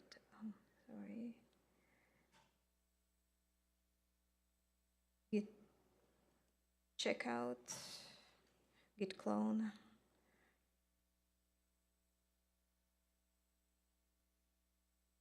And we'll be using version 1.3.3 that has been tested more than others. Git checkout 1.3.3 and git checkout. Oh, okay. And we'll just start to build. Install.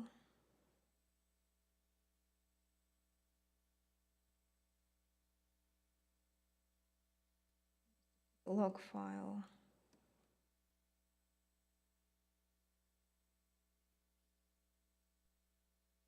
Okay, here we go. So next we'll need to take care, so we have 3 windows running. See which one is ready. Okay, this one. This one is ready. We'll be preparing the wrapper for the binaries. We do have the binaries pre-built, but in order to run them in the Singularity, we need to say first to start the Singularity, and we only use Singularity to run the binaries. So when the binaries will be invoked, we'll have a wrapper script that will start the Singularity and use this binary with the arguments to start it within the running container. So this is a little bit tricky, but that way you can submit it to several nodes. So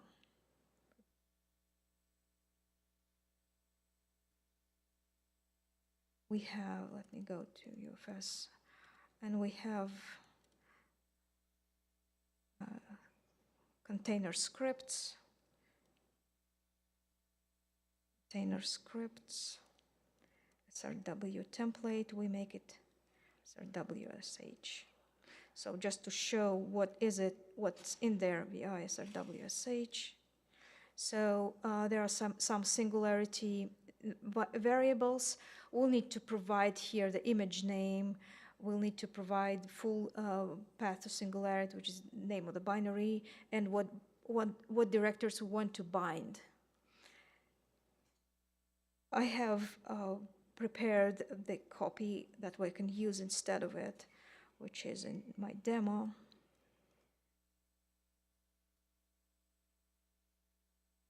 And just to show what are the differences. First, we added here the path. This is the path to where the actual binaries are located. So when this wrapper is invoked, it will look first in this path for the binaries, and then it will run them with the arguments that are provided along with the binaries.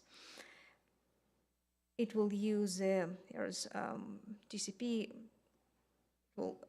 connections, and here is our container name and the directories that we want to bind in the Singularity executable name. And I don't think it will finish. The new binaries will be completed, but we'll just use the existing ones. We're only waiting for Miniconda environment to finish installation and the Rocoto. So for the meanwhile, I could go to Rocoto directory and prepare the module. You could just set the binary path for the binaries and the libraries, but it's easier to set a module for Rokoto. So we go to Rokoto and do something easy, easy module file. Let me find it. Here we go. Make directory module files. And we will copy some small installation script.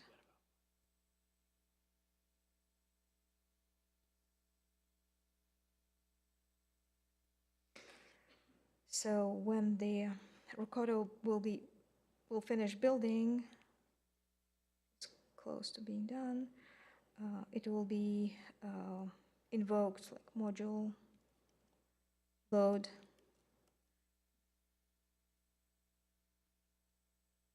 Module use.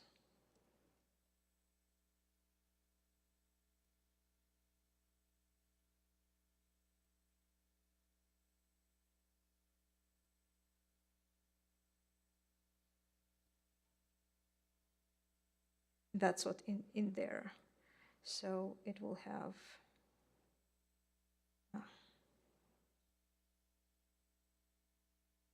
I will need to change it slightly.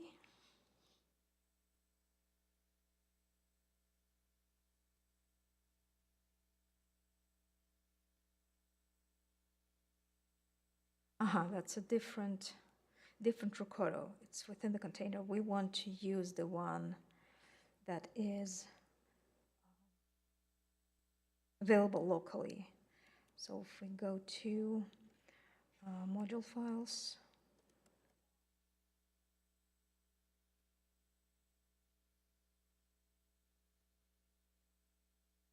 path,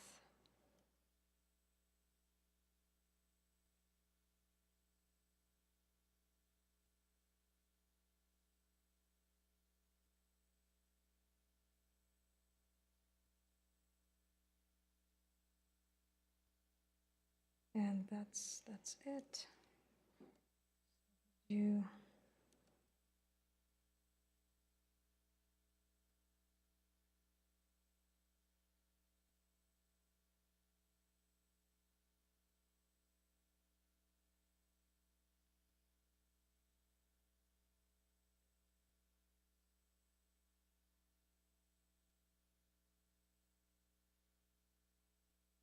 Okay, here it is. The first will be our newly installed Rokoto. So we'll do module load Rokoto. Let's see where we stand. So regional workflow is ready. And let's see, Rokoto is also ready. So what we're doing now, we're starting.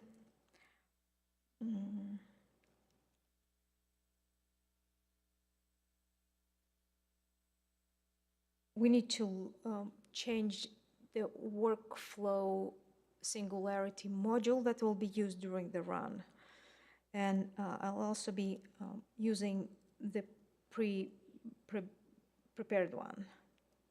So it will be module use, module load. I'll need to place, here is the one that we have.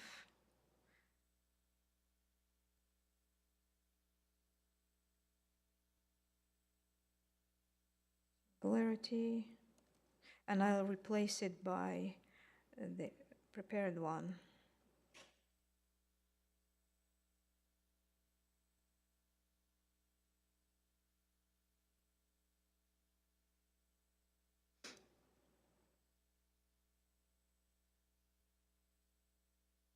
And load it. Load workflow singularity. Okay, now we have two modules loaded, and we need to load Intel and MPI before starting the workflow. So it will go like this module.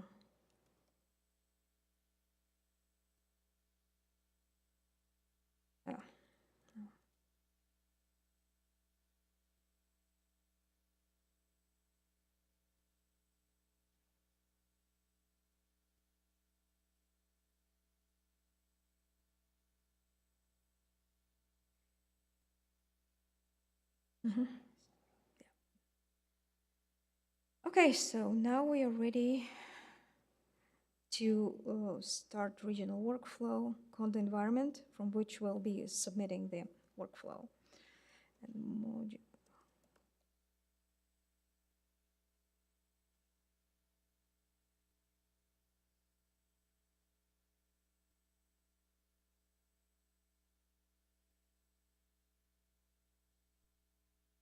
One thing that we need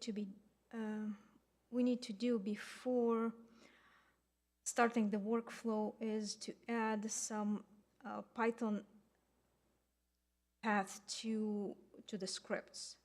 So this is how I do it. Within the conda environment, the Python script will differ in that what we need to insert into some of the scripts that we'll be using. And right now, we are ready to run, to generate the workflow.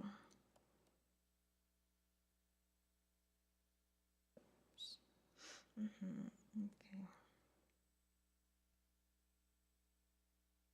Exit.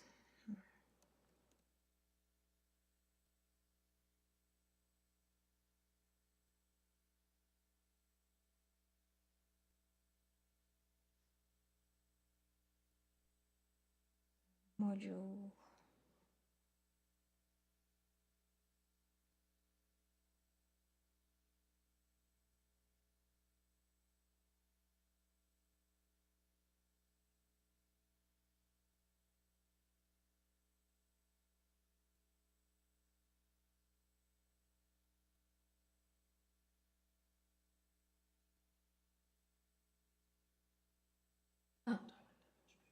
Okay, I just wanted to start the workflow and then show what we have, how we will be monitoring the job.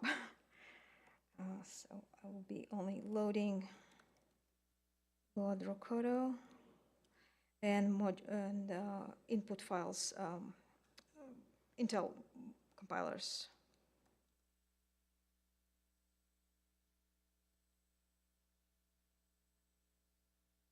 And IMPI, Conda,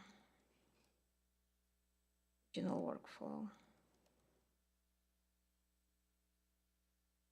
I think we'll be good to go here.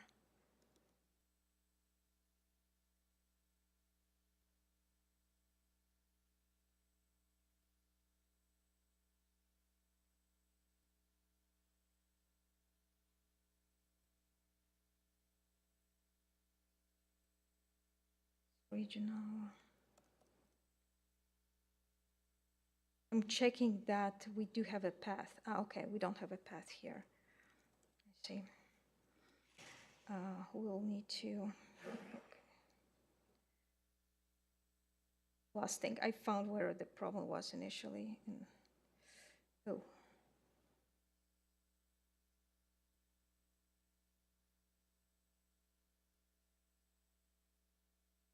Sorry, somehow. Okay.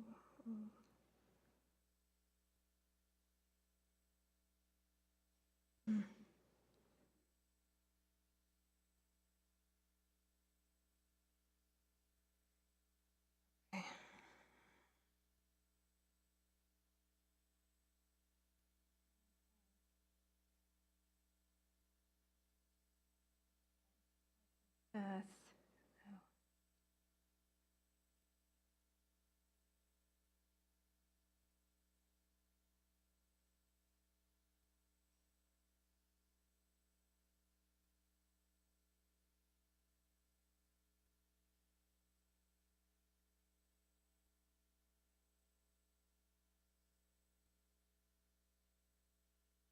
And I will try to.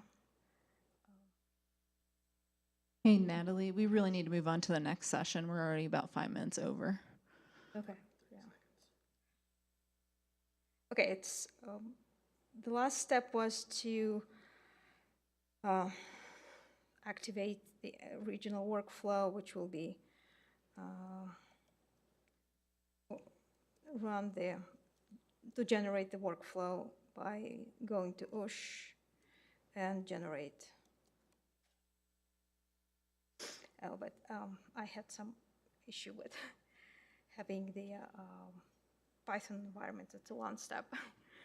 It didn't quite work, but maybe if we have afterwards 1 minute, I'll fix that. I'll finish up. Stop share. Okay, thank you for your attention.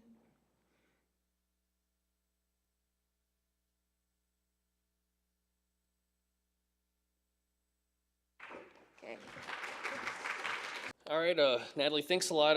I know that a lot of stuff is pretty, can get kind of complicated and difficult, especially doing it on the spot. I know that on the EPIC site, we do have a lot of tutorials that run through videos, and it would help you run through all that stuff. We also have like a lot of ways where you can contact us and we can get it to the right people. Odds are Natalie would be the one that would be replying back to you to help you get a lot of these workflows going. So the next session is going to be making the UFS system cool. Again, I was not invited to this, and then I think I found out they invited Hendrik to it, which is kind of upsetting, but what's going on here? So I'm going to go ahead and hand this over to Jillian, and then she will be running this, so thank you very much. All right, hello again. It's good to be back up here. I asked my husband yesterday how we should go about making the UFS cool, and he suggested we move headquarters to Alaska. I'm hoping that our speakers have some better suggestions, especially in light of the fact that climate change would make that potentially a short-term solution. All right, so if I could have the panelists come up, and I will introduce them each, and then we'll let them run with their presentations. So they'll be discussing the findings of their research, and we'll hear from Christian Barretos Schuler, who is a PhD student at University at Albany, State University of New York system, studying the radiative impact of Saharan dust aerosols on medium-range forecasts for African easterly waves in the UFS. That is quite a mouthful. After that, we'll hear from Laura Daly. She is a meteorology and climate science major at the University of Delaware, and she has been working on guidelines for measuring, defining, and fostering innovations in the Earth prediction systems at the WPO. And then finally, we'll hear from Alikya Srinivasan, who is a meteorology and atmospheric science major at Penn State University. She's also the first UFS student ambassador, and she'll be sharing insights, perspectives, and strategies on the role of representation and why it matters. So if all three of you could come up, there are these lovely chairs for you to sit in, and whoever is speaking, I suppose, can come up to the microphone, or if you prefer to speak from there, that's fine too. If we could give a warm welcome to all of them, that would be great. You're first.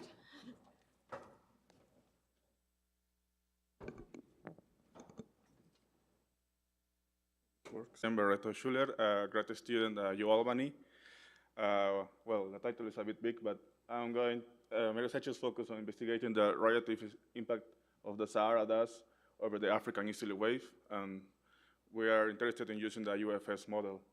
So I also have to express my gratitude to my supervisors, Christopher Toncroft, Sarah Liu, Dusty Grogan, and my colleague, Shi Wei. Well, how this works?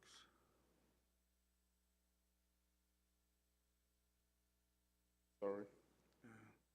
Okay, yeah, so this is the outline. I'm going to present some background and motivation for this research. Also, my UFX experience and experimental design for these preliminary results. Some results, the discussion and future work, and some US feedback. So now I'm going to express what I'm going to talk right now is about my research, but also try to express my experience as a new user of the UFS, more specifically of the short-range weather application. So this is some background motivation. The African easterly waves are synoptic scale disturbances over the Sahara region and are of course associated with for precipitation. It's important for precipitation and convection over that region. Also, to mention that, of course, dust is one of the most important abundant aerosols in the Earth, and the Sahara Desert is one of the main sources. So we are trying to merge these two topics and try to see the interaction between both. For example, here also so here also we can see that this is the climatological dust concentration over July, and we can see that normally during that time we can see larger concentration of dust over that period, over these levels. I mean, between 800 hectopascals to 600 hectopascals. So again, we choose a specific period that we are going to analyze in the period in a more realistic way, which is by the end of July 2020, when there was an intrusion of dust over the African easterly wave. So our main goal here is to evaluate how the increase of dust content in the atmosphere can affect the characteristics and properties of an African easterly wave. So I participated also in the Code Fest that was held on June 19 to 23rd. So this is, okay, here we try to follow, of course, the instructions and in the user guide. It was very helpful. If you go to the quick start guide, you might be able to execute the application pretty fast, but I will say that some extra details might help the new user to make the experience at least faster. I compile and use the model on the Cheyenne supermachine, so I was doing basically that supercomputer. And well, here I'm going to show us some experimental design, the setup. We are running the model for a period of July 24 to July 30. We are using as a boundary layers the GFS forecast at a resolution 0.5. Also, we're interested in using climatological values from MERA2. So we set MERA clim true in the application, but also we manually change on the name list input, for example, the ERR from 511 to 111. So the domain and grid spacing is shown here. Okay. So this is basically the domain, and this is the African, so the region that has been set and created for the experiment. So in terms of physics, we use the GFS version 16. Here are the details for the duration, microphysics, and so on. And here I want to specify two specific experiments that we run. The first one is the control experiment, and where we just use the specific MERA2 climatological values. And in the dust experiment, we perform an experiment with 8 times the original dust concentration. So it might be not too realistic in terms of when the Sahara dust event, the plume of dust will move westward. But in this case, this dust concentration will be almost constant all the time. So even though it's a very idealistic experiment, we still think that we can learn some things from that.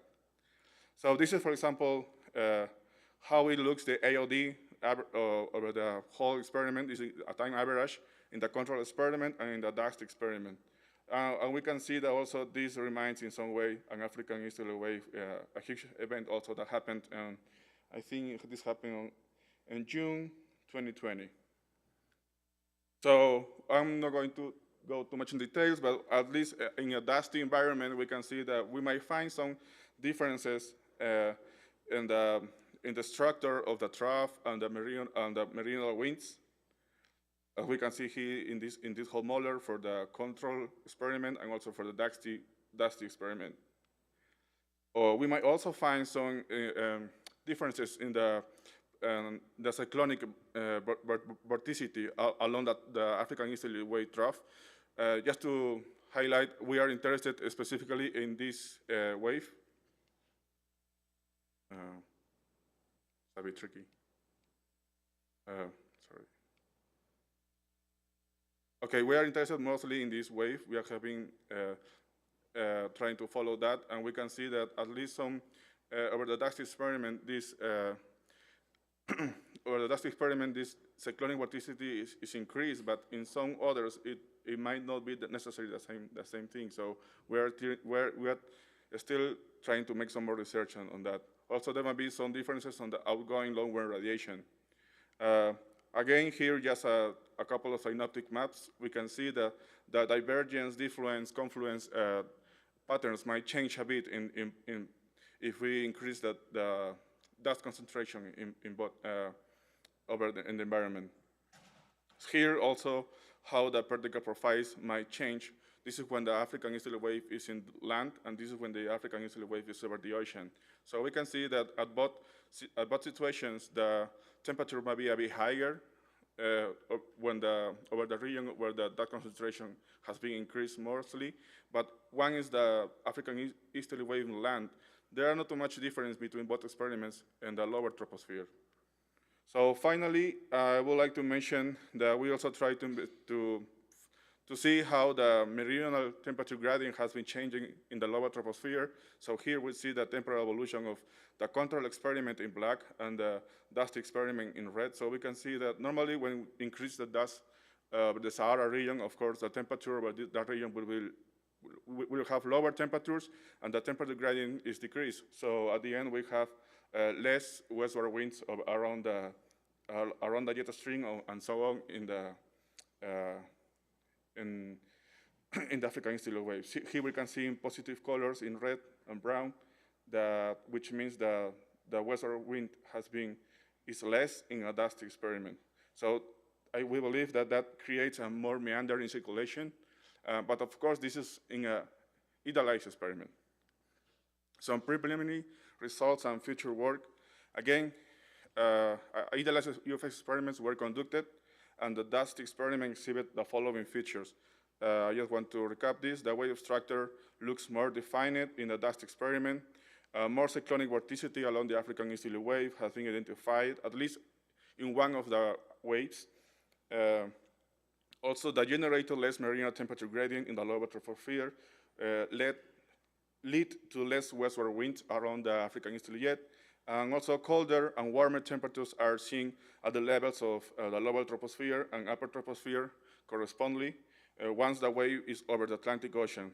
And also there is no significant, once the African easterly wave is in the ocean, there is no significant temperature differences in the lower troposphere. And of course, we are planning to do more realistic experiments. First, we are trying to prescribe the MERA2 aerosols into the UFS model, trying to analyze how my impact in the dust having intrusion in the trough or below the trough, and also depending on the concentration. And some US feedback is from these preliminary results is the code phase was a very effective way to spin up. The EPIC team also was very helpful, especially to solve some technical issues and also with some help about how to work on the cloud. The user's guide provides some detailed information covering many aspects. However, the quick start section, as I mentioned before, can be further improved. If some extra details can be mentioned, I think will make the experience for new users a bit faster. Some Python and Bash scripts could be improved. I will say, especially with the crypto files. And I think also some final feedback is that some exact things could be also inserted in the frequently asked questions, like for instance, how to make the model faster, for example, by changing the layout X and layout Y numbers. So that's all for me, and thank you.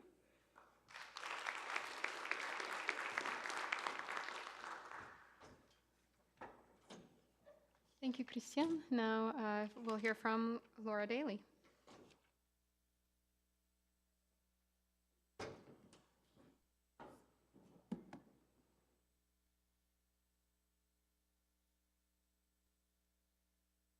All right, hello everyone.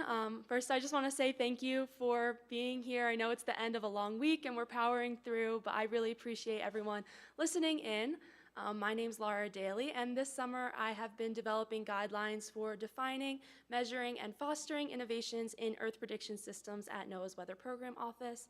and I've been working under the mentorship of Jose Henrique Alves, Mao Yi Huang, Jesse Carmen, Jordan Dale, Chandra Konjagunta, and John Tenhove.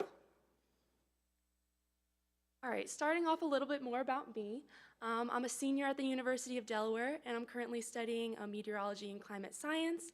And I've had the pleasure of being a William M. LaPenta intern this summer. It's been a great experience working with the WPO and learning more about research and what it's like to work in NOAA. And diving into my project and how it ties into the title of this session, Making UFS Cool. Well, innovating forecasting systems like the UFS is cool. It changes the standards of science and allows us to be creative and think outside of the box. And the UFS is a community modeling system that allows for people to come and contribute to improving the model. So there's an inflow and outflow of innovative ideas. And with that, these ideas for improvements need funding, which is where the WPO comes in. But then again, what even is innovation in the first place? Coming into this internship, I was like, oh, innovation's a new idea, it's a new change. But there's so much more to that, and I have learned throughout the process that there is. Some questions that I'll be thinking about and answering in my presentation is how can we define innovation? How can we understand the meaning of it? What metrics can we use to measure innovation? And what initiatives can we take to foster innovation? And these are important questions because this year WPO put out a NOFO for an Innovations for Community Modeling competition in hopes to fund more higher risk, higher reward projects for advancing the UFS. And to better select future projects that fit this criteria and are more innovative, my project aims to help WPO understand the meaning of innovation, and I will identify metrics that are priority areas for the office and suggest ways to better foster innovation, both in projects that they fund and within the office itself. And one of the intended outcomes of my research is to ensure that we attract and fund innovative proposals in future NOFOs that focus on innovation. And hopefully, my suggestions will lead to an innovations learning agenda for the office. Now, for my methods, to gather data and perspectives on innovation, I interviewed 20 people, and I divided them up into 3 categories. So I interviewed 8 people from the Weather Program Office, and I interviewed 3 people from our primary stakeholders, and then 9 people from the external community, containing academic and research, and also the private sector. And I do recognize that the primary stakeholders category is a little underrepresented than I would have liked, but it's just in summer internship. I had 3 weeks about to interview people, and I just did not have time to gain more perspectives. But I feel like the answers I received were really beneficial and helped me understand their perspective better. Going into defining innovation, through the literature that I've read, I understand that there are many different terms and many different definitions of innovation. There's not one specific universal term that can be applied to everywhere, but there's 2 common types of innovation. We have incremental innovation, which builds on existing products and processes, and it can be just tweaking something, or more smaller steps towards radical innovation. And radical innovation is that more disruptive and transformative change and creates entirely new advancements and ways to solve problems.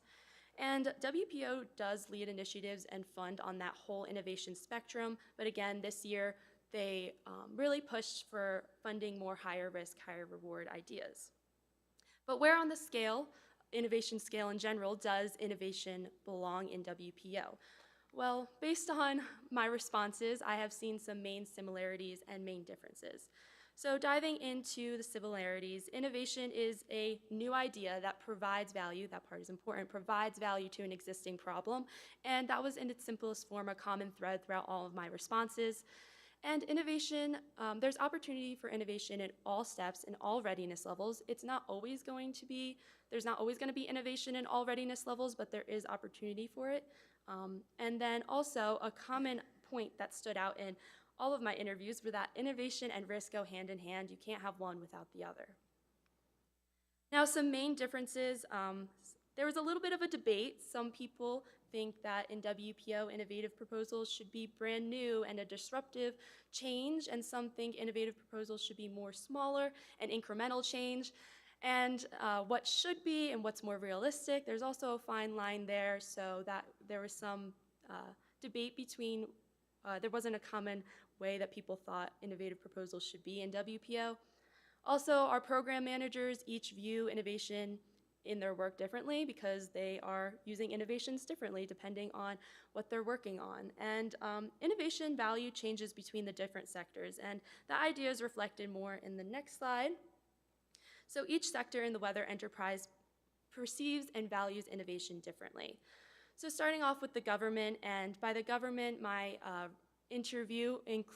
my responses included people from NOAA, but I also read literature that involves everyone from the government, and there was a common agreement that the government does resist innovation more.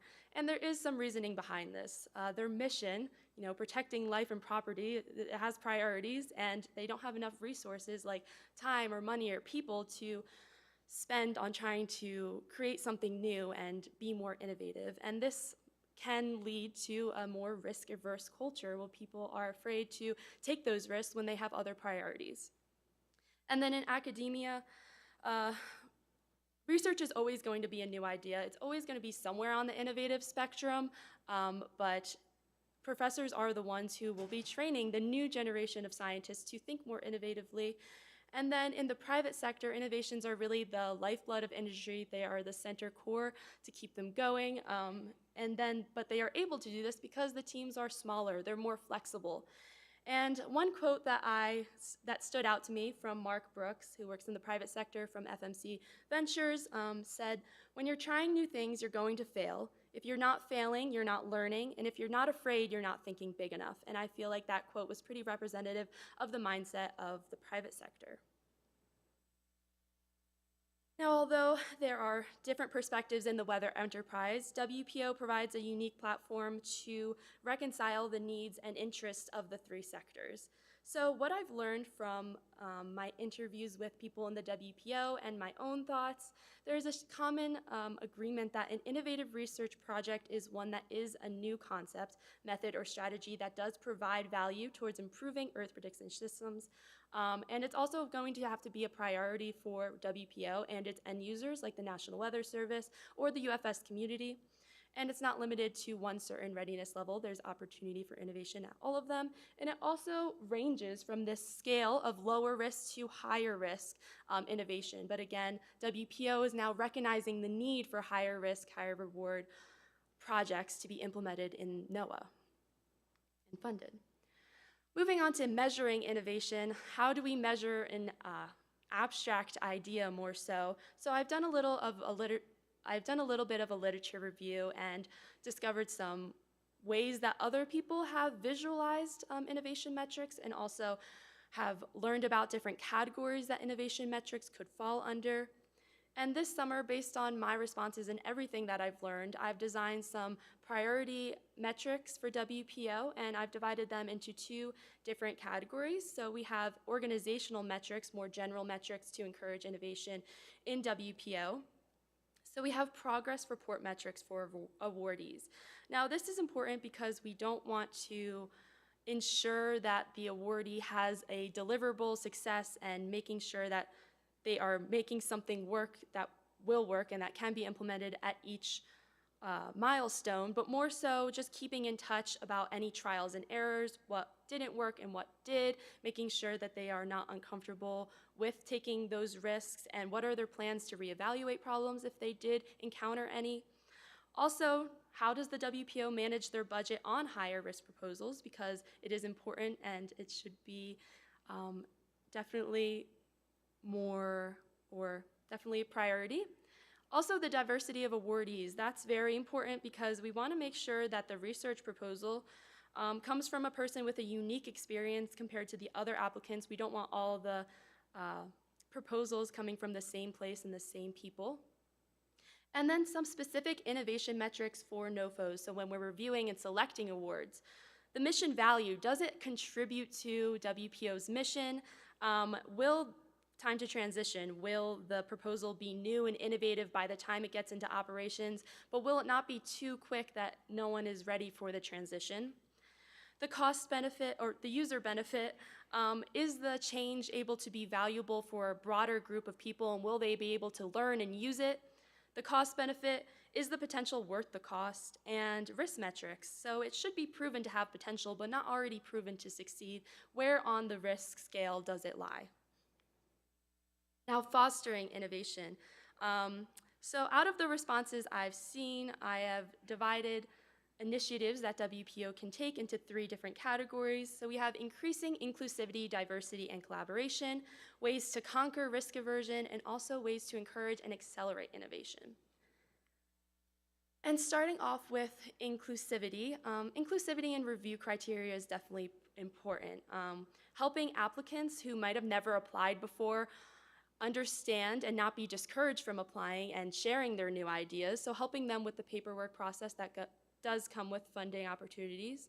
And also, an idea that I heard was maybe a randomized selection. So if we had 100 proposals submitted and you could only fund 10, but 20 of the proposals met all the criteria and checked all the boxes and were good and innovative, how do you select those 10 versus the other 10? Are there any biases involved? Maybe they should be randomized to eliminate those biases, but at the same time, that also could prohibit maybe some of the best ideas from being selected.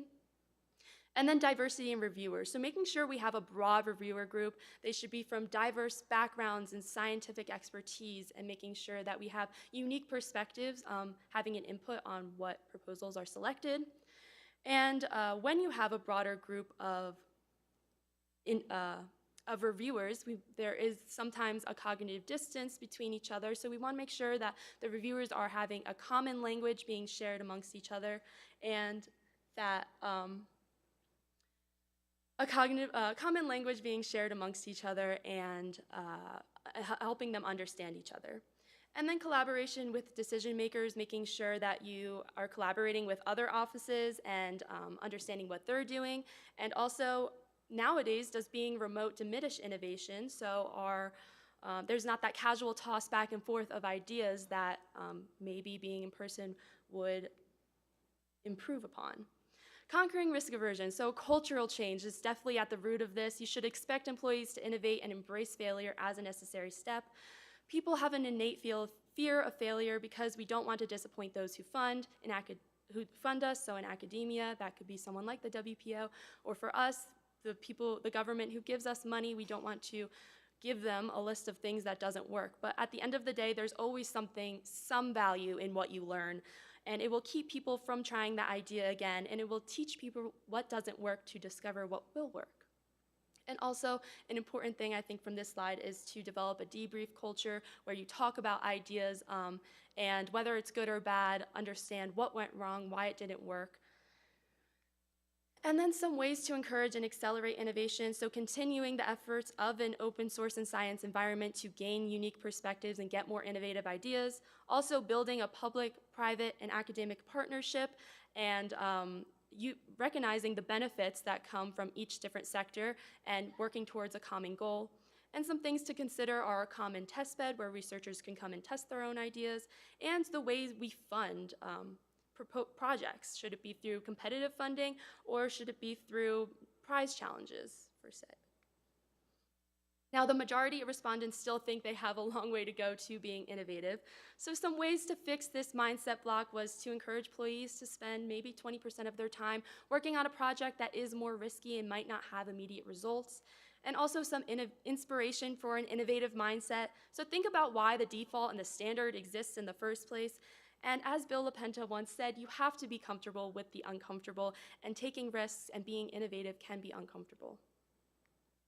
Now, these are just some thoughts for future research that I did not have time to dive into, and I will be touching on more in my technical report that's still in process, but there are some questions that revolve around this topic that I still have. And my conclusion, just some takeaways from my research. Innovation is a new idea that does provide value. It could be anywhere on that low risk to higher risk scale.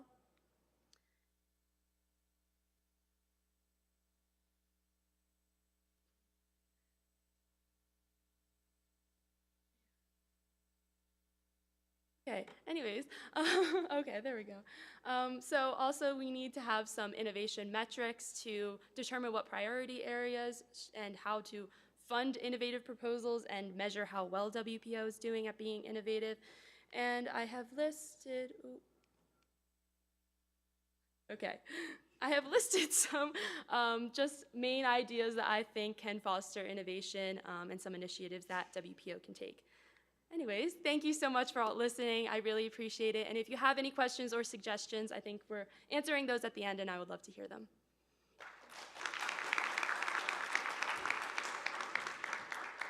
Thank you, Laura. I think we will have time at the end to address any questions for all of our panelists. Alikia, if you could come up.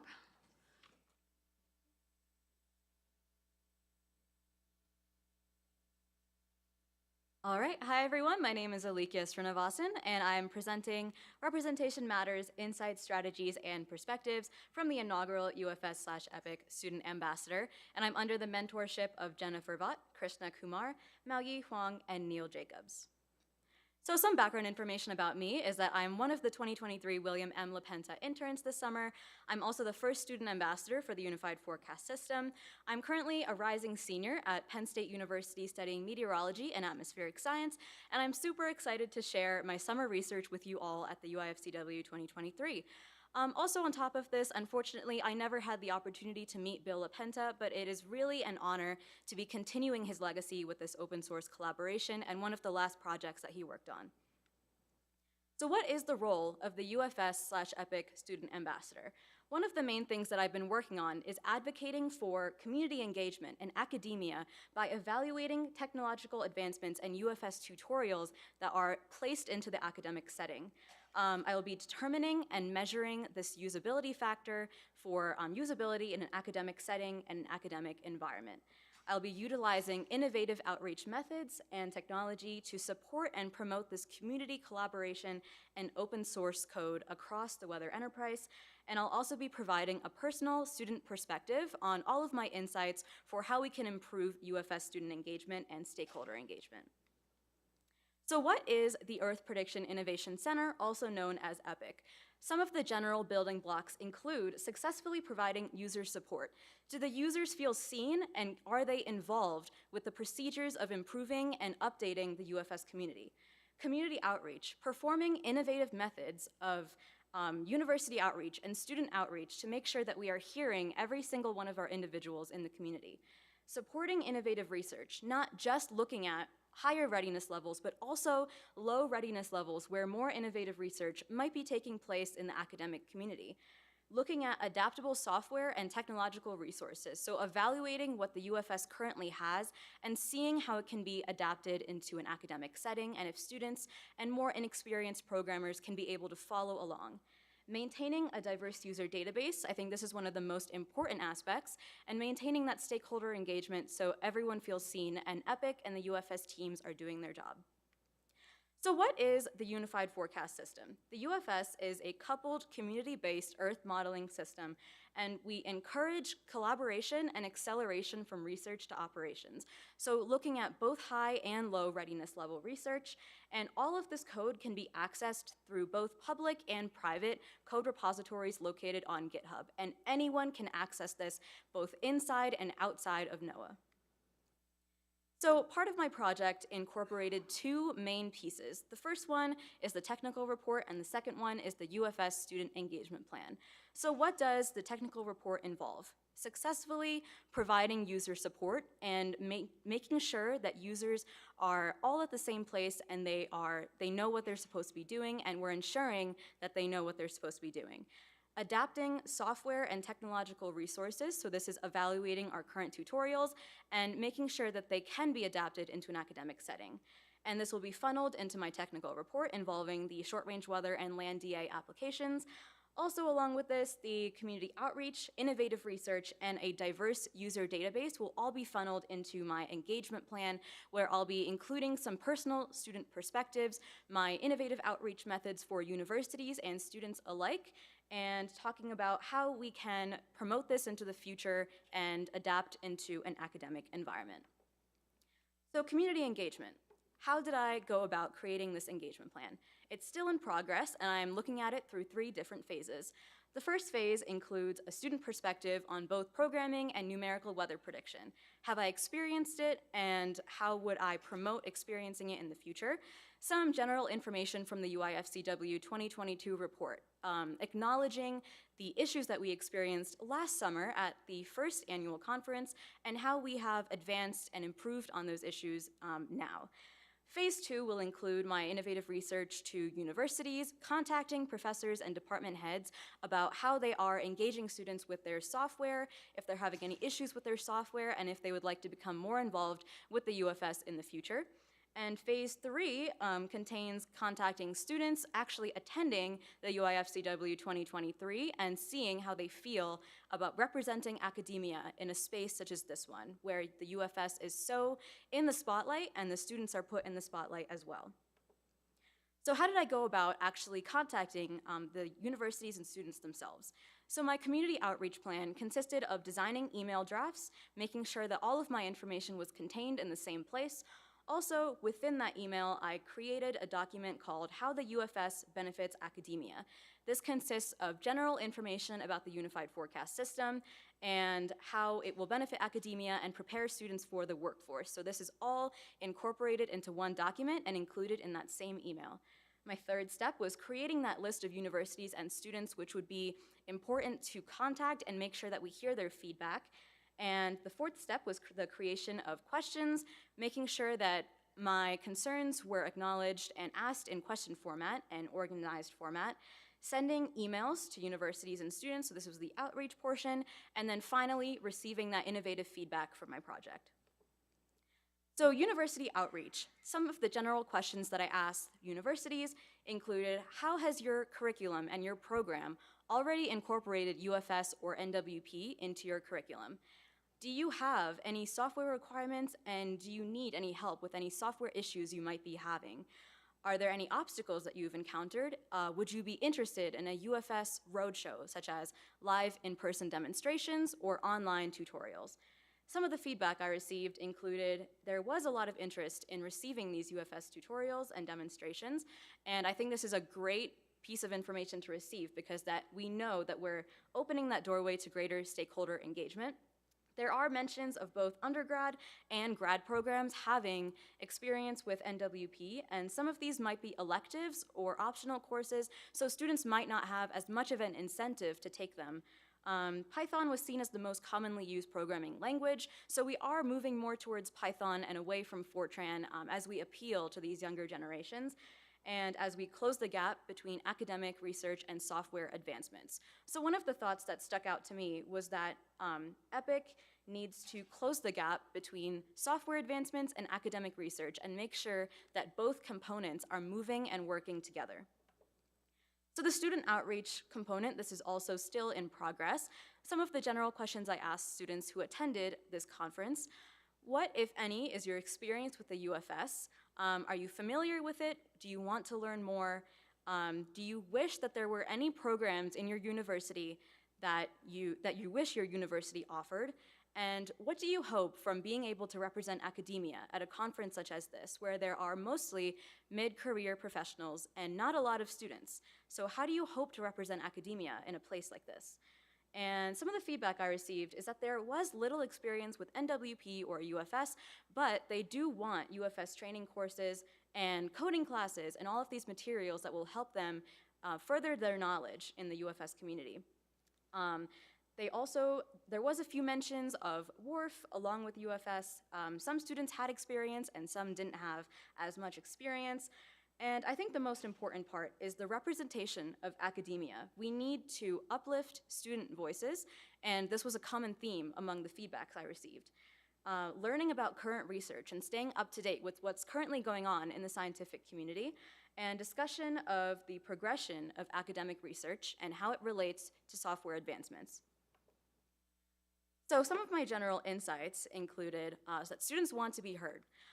It's very important to make sure that every portion of our weather enterprise maintains that vision and limelight that everyone is being put in.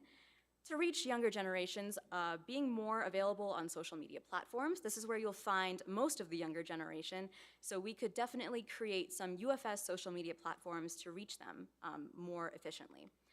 So some of the other things that I thought would be interesting is that, for me at least, I receive a lot of reassurance when I hear other success stories from other students. And I know this is in the works with the UFS success stories, but when this is established, I think this will be a great resource for students to read about and hear about other students who had a good experience with the UFS. And I know it increases my own confidence when students are provided reassurance from other students, and it makes a huge difference to be able to hear that. Creating a separate training series for undergrad and grad students. So a couple days ago when we had the roundtable discussion, a thought came up about a curated training courses. And I think this works along the same lines of when a student watches a tutorial, they might have a question about something specific, and there should be a link or a resource within that tutorial itself where they can go to the next video, and their question will be answered in the next couple of minutes. And I think that's also important with keeping students engaged and keeping them in the community. So some of the general outcomes of my plan is just getting more students involved with the UFS, and therefore this will increase and maintain our greater stakeholder engagement. This will include both students and professors alike. So now my technological component. Over the summer, I evaluated and watched 3 main UFS application tutorials. They include the short-range weather application and Packer installation. This was a pre-recorded tutorial. I also watched a AWS Sandbox / Packer / short-range weather virtual tutorial, as well as a CodeFest LandDA virtual training. So some of the things I'll be discussing in my technical report include personal experiences with programming, analyzing the teaching methods used, and this ties along with the intended deliverables. So what did you intend to deliver, and did you deliver it? Identifying any gaps that need to be addressed, such as not missing any important information within the tutorials, and recommendations for that seamless integration into academia, which is what we intend to do along with that student user support and making academia feel seen. Some recommendations for future deliverables include that inclusive environment for all platforms such as Mac and PC. There should be tutorials for PuTTY configuration and EC2 Instance Connect. So it is mentioned that these are available, but there are no direct resources on how to use them. So through my experience on watching these tutorials, I think this would be very beneficial for someone coming from an inexperienced background. Also, the distribution of pre-tutorial materials. What will the user need before they watch the tutorial, and do they need any background information which will help them understand the tutorial even better? So these are just some general things that the pre-tutorial materials could include. Also, not missing any important information or relevant information. And pre-recorded and in-person tutorials are most likely much more impactful than virtual tutorials, because in pre-recorded, you can pause, you can go back if you misunderstood something. In person, you can stop and ask a question, but virtual, it is very busy, and there are a lot of people on Google Meet or Zoom at the same time, so I think this would be very beneficial. Something that could be done in the future is a reconfiguration to Jupyter Notebooks. This would appeal to younger programmers, and we're moving away from Fortran, so this is also relating to Python, and I think it can also be downloaded and accessed on the browser. So if you're more inclined to browser use, I think Jupyter Notebooks would be for you. And ultimately, this would conclude in increased student engagement. Some of the outcomes that I anticipate with this report is ensuring the usability of tutorials in that academic setting and how impactful it would be for students. And ultimately, this would lead to greater stakeholder engagement with both students and professors alike, with understanding the material that is being delivered through these tutorials. So some of the challenges that I faced is that there's a lot of trial and error when running code through Amazon Web Services and other cloud providers. So these are just some of the general things that I faced. Asking a question, frequently asked questions of something that you may have struggled with, and then providing an answer or a resolution to that question. And originally, I realized that the university outreach portion might not have provided me with enough information for my final report. So I realized that I should talk about university outreach and student outreach to see what universities are providing and if student needs are being met by what universities are providing. And that's why I resorted to student outreach as well as university outreach. And I think bringing academia into the spotlight will be very beneficial for the UFS and EPIC community. I'm also very honored to be continuing this legacy of community modeling through this project, and I've been working with amazing mentors and other individuals throughout this summer to help make this happen and to implement those future challenges. So here are some future initiatives for continuing this research, and I think we can definitely get the reconfiguration into Jupyter Notebooks completed in the next couple of months, and hopefully this can be accessed on GitHub very soon. The construction of a UFS/NWP academic lesson plan, so collaborating with professors and universities to make sure that this can be incorporated into academia and those training tutorials can be established into an academic setting. Continuing to reach out to universities and students through innovative outreach methods, and continuing to contact both MSI and HBCU universities, attending a larger amount of CodeFest and hackathon events to expand my knowledge, and then all of this information will be combined into my final report, which will hopefully be published in the next couple of months. And these are my references. I know this is the last presentation in the last session on the last day, so thank you so much for bearing with me and listening to my thoughts. So I think we're gonna move on to the panel. Thank you so much.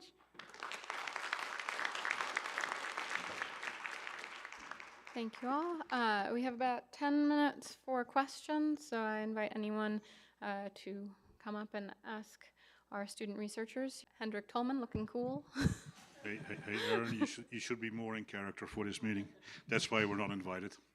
So no, I have a whole bunch of questions, but I want to actually point something out first. So these three kids, this is meant nicely, are all Lapenta interns. Are there any managers here, hiring managers, particularly for NOAA? Do you know how long it takes to hire somebody in NOAA for a federal job? Once they are done with their present piece of education, they are 2-year eligible in NOAA for direct hire. You can hire them if you're looking for making your groups younger and obviously much cooler and much less white, male, and old. You can get them in the floor in like 2 weeks instead of 9 months. And with that, they're not the only Lapenta interns. Pete Rohr in the Weather Service is one of the people that they work with a lot. Todd Christensen on the OAR. We just did a little questionnaire.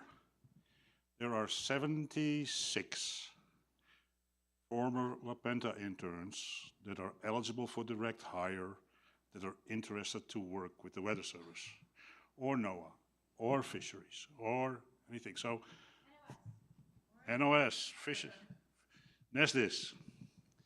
So, folks, if you want to make your organization cool again, look at these cool, fantastic presentations we've seen today, and make sure that you hire these people and reach out to them. By far the easiest way for us to do that. And if we can make NOAA cool that way, sorry for the other folks here, then the UFS will be very cool too. So thank you very much for being here and for the fantastic stuff that you have shown.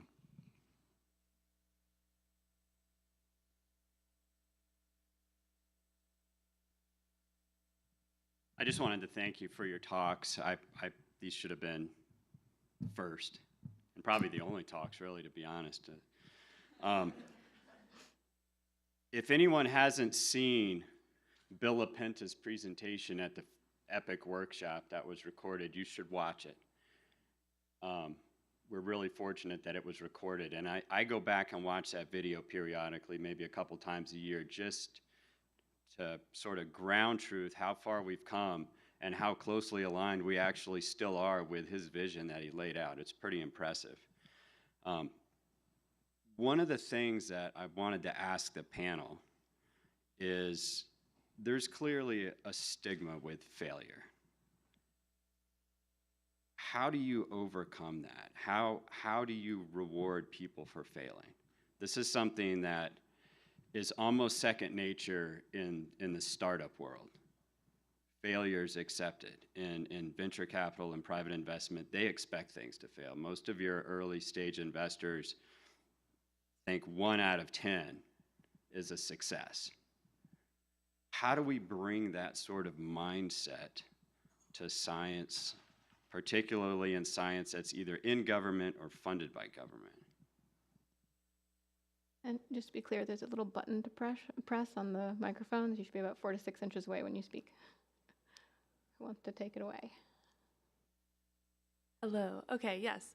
Yeah, I'll talk on that because that was a big part of my project, conquering that risk-adverse mindset that the government has and making people not afraid to fail here in the government. Definitely, as I said before, encouraging people to, and having that collaboration with, like, talking about what went wrong instead of like, oh, that didn't work, and making people afraid of trying something new again because they know if it doesn't work, then it won't be like measured, or they won't want to try again. So definitely talking through the issues and making sure that they're comfortable with trying the risk, and understanding before maybe they try the risk in the first place that they won't be reprimanded for any sort of failure. And encouraging the mindset that failure is okay is definitely hard in the government because we want things to always succeed because we want to keep improving things. But, oh, there's a lot, I feel like. Anyone else have any input on it? Yeah, I can add a little bit onto that as well. So I think in terms of more recent academic experience, you can really see in academia itself how professors and students themselves have a better mindset with failure and risk aversion. And I think developing that mindset in early career scientists and academia will benefit them in the long run when they do become involved with the professional workforce. And even from my experience from doing poorly in an exam or something along that realm, it always pushes us to improve, and there's always a learning factor involved when you do experience something like that. So I think that's a very good question, and I'm happy that it was addressed. Yeah. Well, I also would like to add that I think failure is also important for progress. So be surrounded by good mentors, good faculty, colleagues, and also classmates help us also as students to achieve what we want, I would say.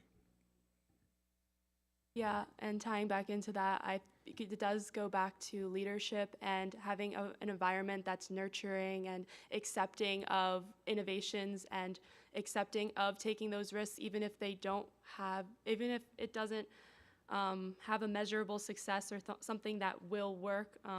Definitely having a cultural change is the biggest part of it, and how to do it is definitely starts at leadership and fostering that environment in the first place.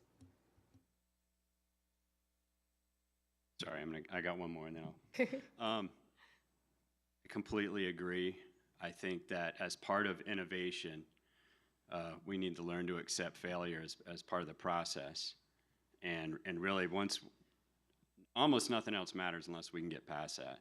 One of my most cited papers is a paper I wrote up about something that was a colossal failure. And I probably saved a lot of people a lot of money and a lot of time. And that was useful knowledge.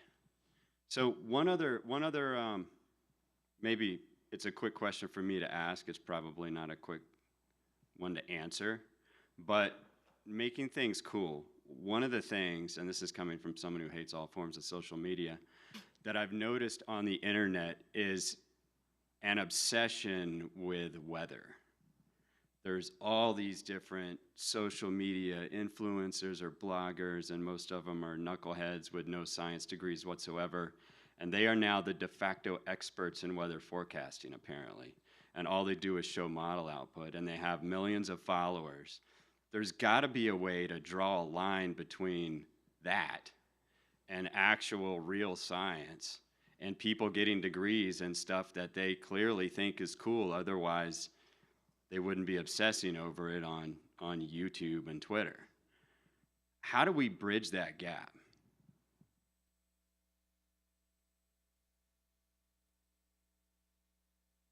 Yeah, I feel like there are a lot of people out there who People our age, I feel like if you make the content engaging in some sort of way, I feel like weather in itself can be an interesting topic, and just the delivery of it in itself can make anyone interested in it. So making sure that we are promoting the UFS in a way that's engaging and in a way that will keep not only the attention span of the younger generation, but will be like, oh, the importance of forecasting and modeling and the open source and science environment that it has, and making them feel like, oh, I can contribute to it and I can improve this, and I have like kind of a little bit of not say, but their ideas might be heard more.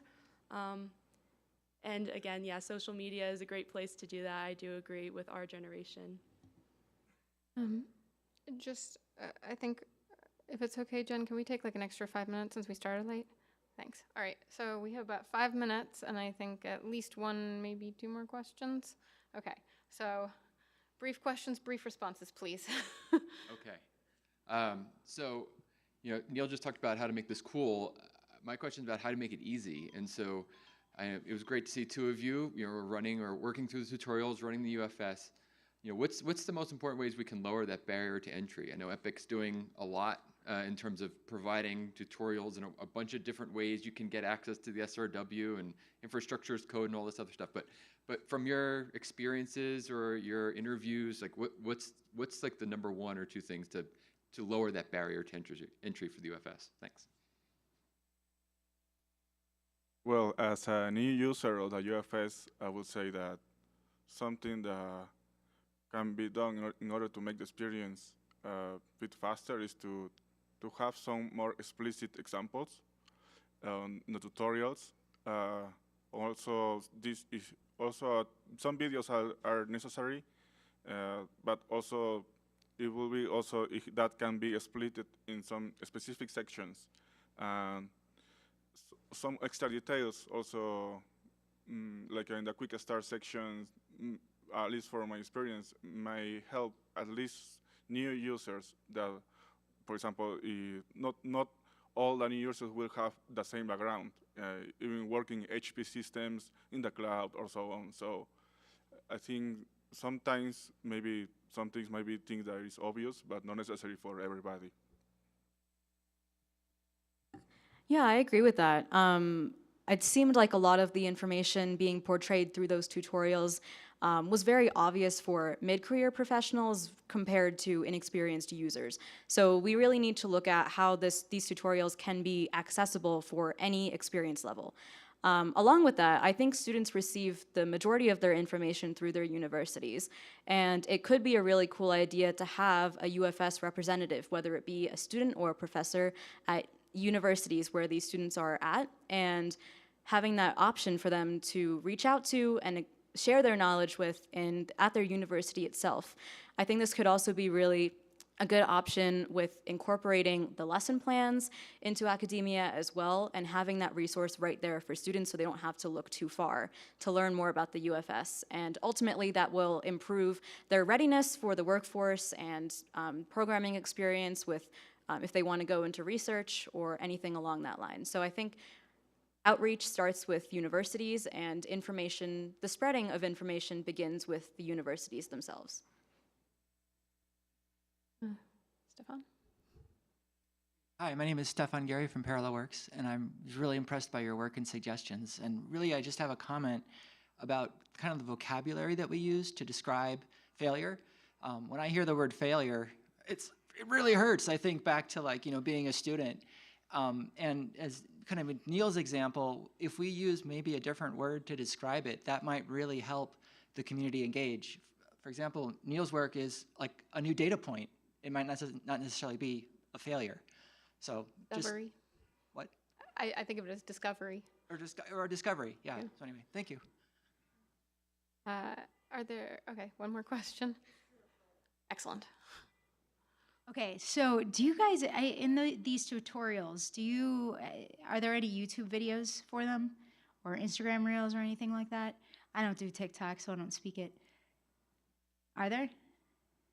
I haven't heard too much about them being located on social media itself. The ones that I was given access to were located on the EPIC website and being downloadable through like video format and as well as Google Meet. So those are the main areas where I located these tutorials. The most predominant one was CodeFest, so having that access and you could just register if you were interested and then attend the meeting. But that was where I did experience some difficulty with following along and being in that virtual environment of a lot of users. So I think actually that's a very good idea of implementing these tutorials on social media and having, especially Instagram Reels or TikTok, I feel like that's in the now and that's what students are engaging with right now. So I think that could be something that could be done for the future. I think so too. I think we'd need to do it in a very exciting way. Right, we have 1 minute if there's any last comments from our panelists. All right, well, thank you.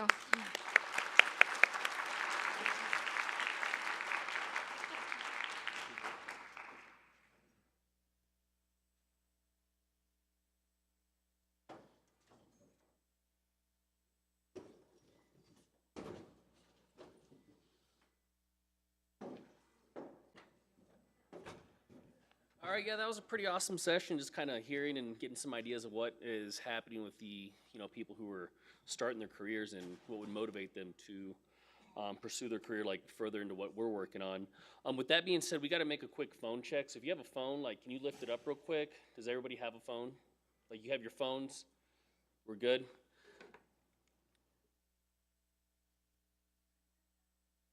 That's not working. Next slide. All right, so gotcha. That's the survey right there. So if you could, it would be really helpful if you just did the survey for us. It really helps us identify what we want to do next year. It lets us know what we got right, what we got wrong. It just makes UFCW better every year. I know that we had feedback last year, which we incorporated this year. We'd love to incorporate any feedback we get this year into next year. With that being said, I'm going to go ahead and introduce the next session. So this is going to be basically debrief, findings, recommendations, and closing statements. I'm thinking we're going to be running this almost like as a panel. And with that, I'm going to go ahead and introduce the speakers. So we got Dr. Neil Jacobs, we got Kevin Garrett, Dr. Maui Huang, Mr. Christopher Domonti, and Dr. Hendrik Tolman. So if y'all could step up here, and we will have Chris Domonti. He's going to be virtual. So.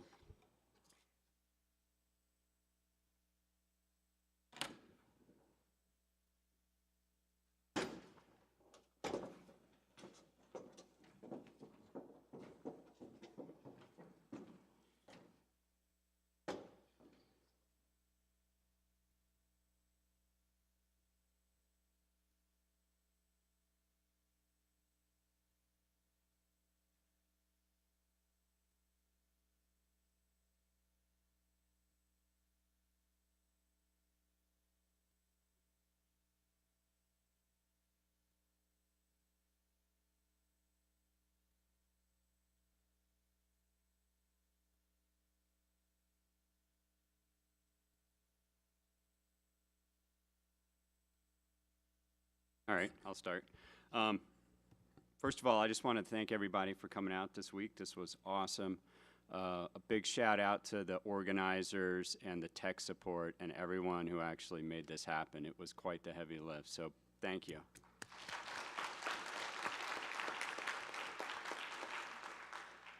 I don't have the final numbers, but I know we were well over 200 people in person. And probably more impressive than that, I think at some point we were over 2,200 people. Not making that up. Maybe it was bots, but if the bots are interested in helping with the code, bring it on.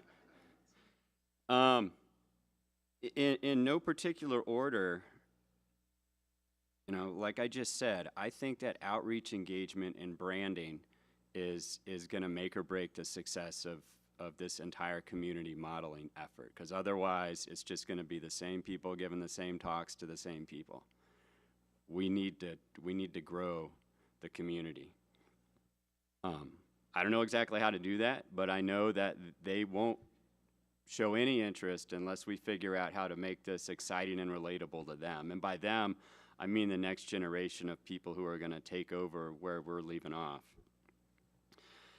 And I think this, I originally thought grad students and undergrads. I think this is really a K through 12 challenge. So I'm going to, one of the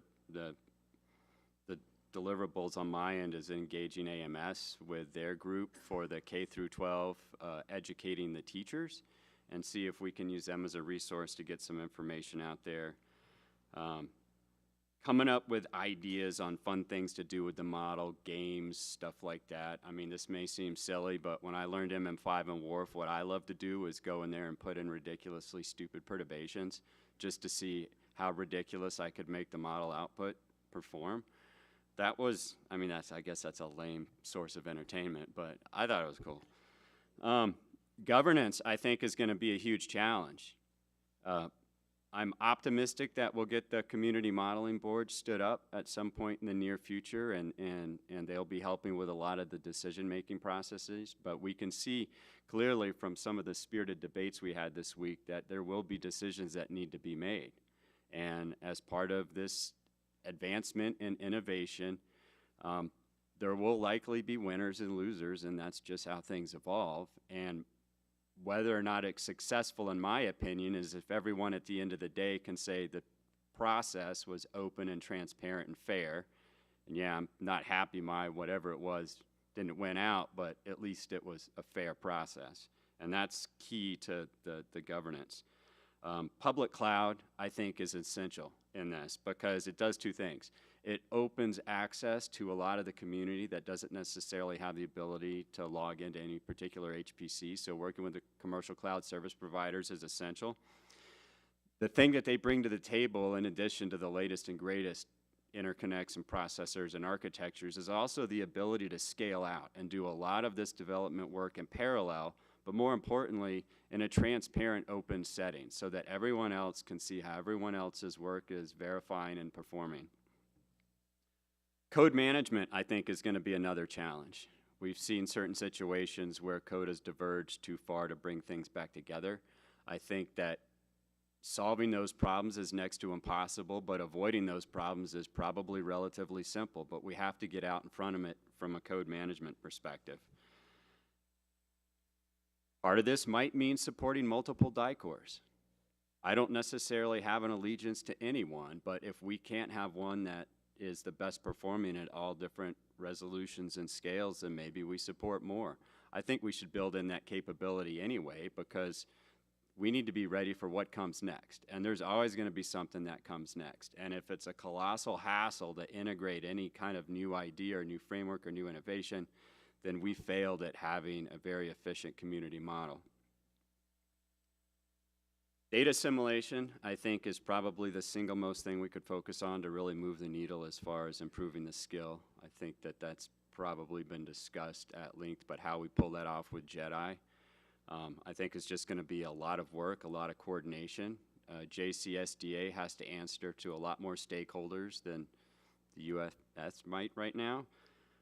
But the thing that's exciting to me is having something like JEDI EDU, because that goes back to the engagement in the academic community that I think is really important. The last thing I will mention is the UMAC report, which I think is great. I loved it. I used it as a template for when I was at NOAA. And as much as I thought that this was so obvious that you didn't need to write it, their recommendation of using evidence-based decision-making still is probably the single most logical and surprisingly important thing to reiterate. So for those of you who are on the UMAC, thanks for doing that. Should take a look at that document. So we'll link up to it and some of the other documents we're working on with the UFS.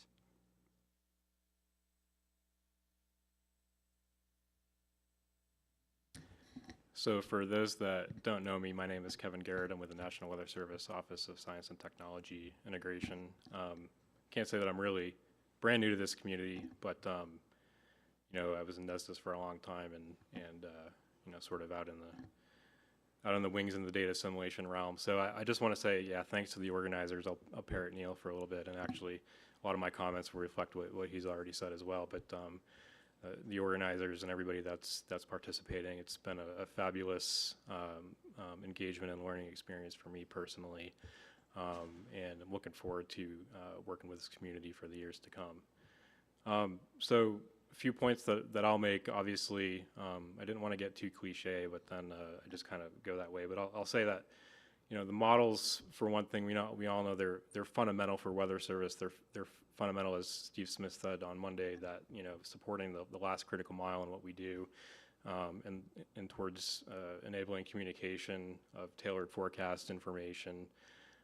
Typically, we think of that last critical mile as communicating really imminent weather threats, and I just want to make the point that the last critical mile is really extended beyond, you know, to several spatial and time scales as we move into subseasonal, seasonal prediction. There's still an analog there for what we term the last critical mile, and being able to communicate potential hazards that are out weeks to months.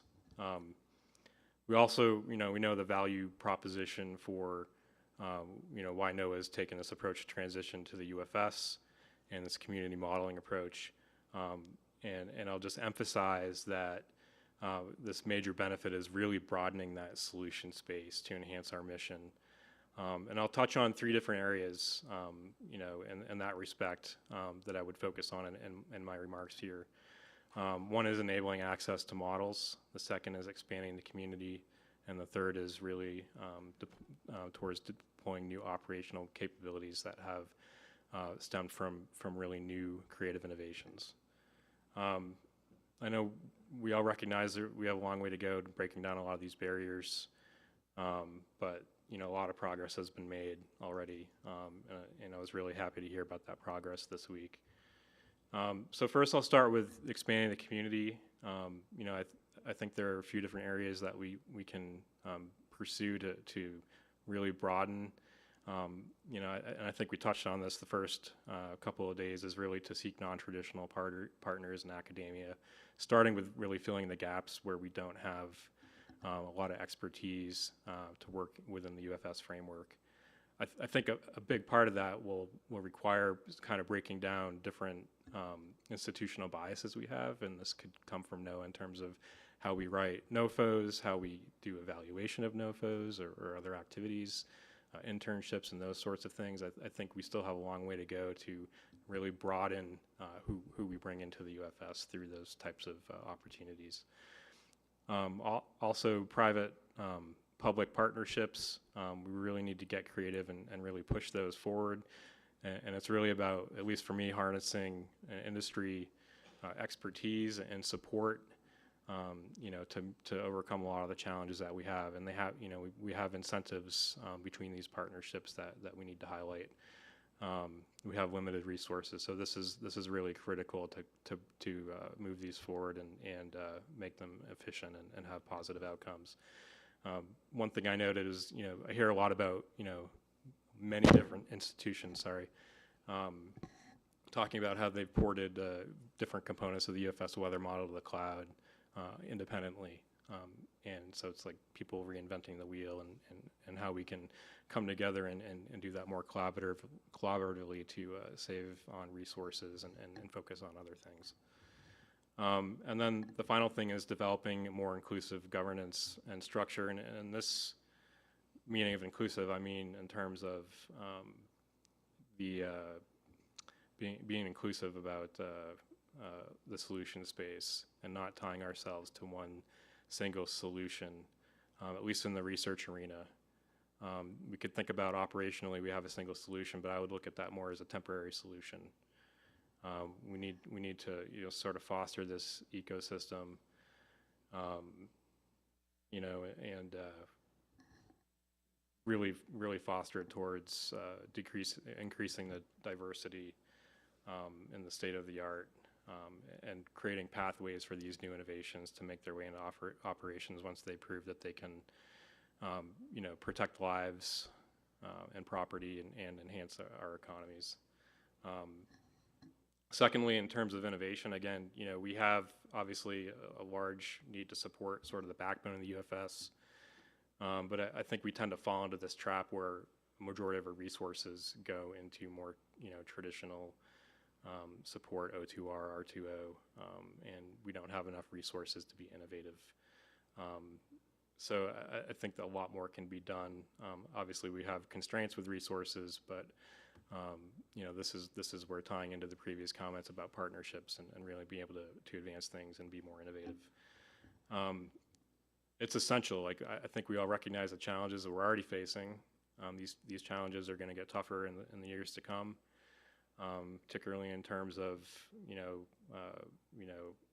the requirements of our users and stakeholders, the need for information, more timely and accurate information.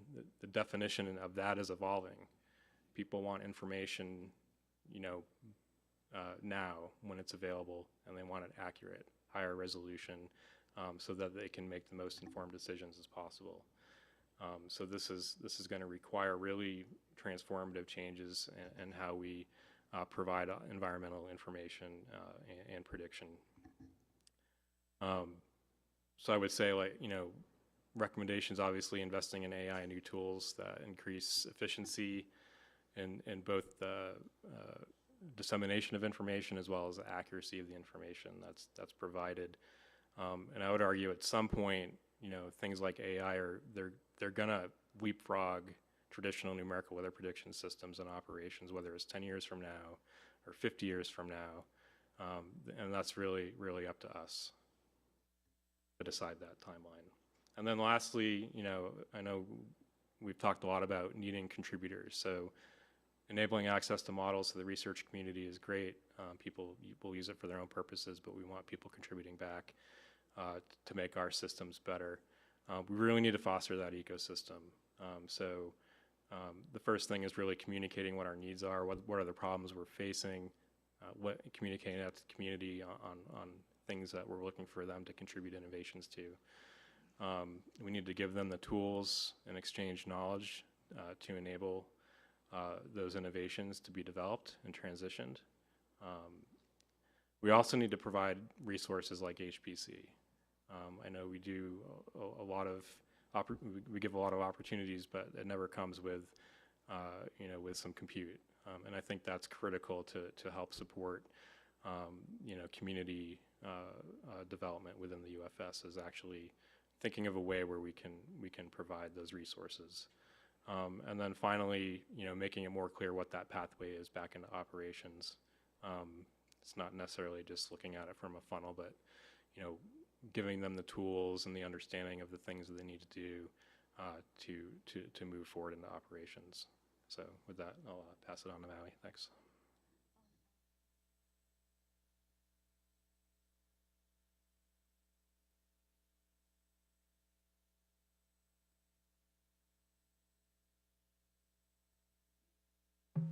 Chris, do you want to go first?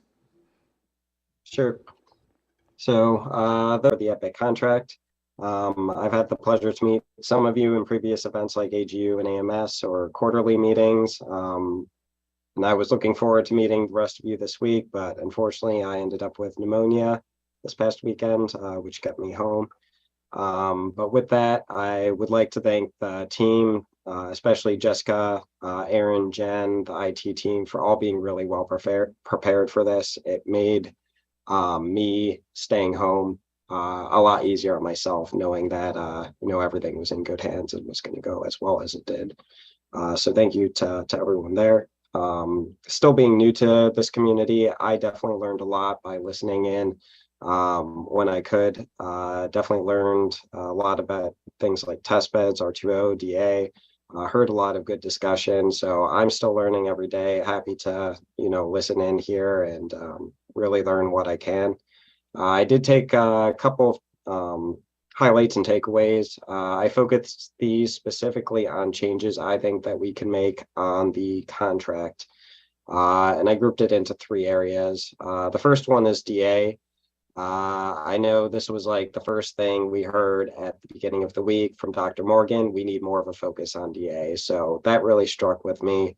I know in particular, as we're trying to release the RFS prototype or SRW 3.0, There's been a lot of talk about getting GSI ready. I know that that came up in talk with Jedi, and how we probably need to pivot over and really start emphasizing and helping develop Jedi a lot more. So, I mean, that's something that we're definitely going to start thinking about. I do know that there were some discussions earlier this week, particularly on DA. So I'm sure I'll be hearing from Maui a lot on that next week as we figure out our strategy forward there. The next main area I took some notes on is communication. I thought it was the first time I heard it, but I thought it was accurate, describing EPIC as a spider web. It's kind of going in all different directions and you're not really sure where, but it's going somewhere. So I took that as, you know, we really need to get our 5-year strategic plan out there, be more transparent, get the community a better idea of what we're planning towards. That is something that we should be able to do sometime in the near term. We do have the strategy laid out. It's in our JIRA system. We're continuing to maintain and update it as necessary, but it should be, you know, fairly trivial to within the next quarter or something, be able to publish that out and give everybody an idea of what the major milestones that we have on this roadmap coming up to plan for them and how everybody else's you know, applications and work efforts would fit into it. Another thing we picked up on in communication, this was brought up both early and then in the most recent presentation with the LaPenta interns, but the hackathons and code sprints need some more detail, support, and engagement. So we'll look into ways to kind of beef that up. And one other thing that kind of stuck out from the first day is we all want feedback to better focus our efforts. Surveys have been one of our primary ways of doing it, but did hear the unique perspective of maybe working with social scientists to help figure out where we could better focus our efforts. So that's something I think we should look into.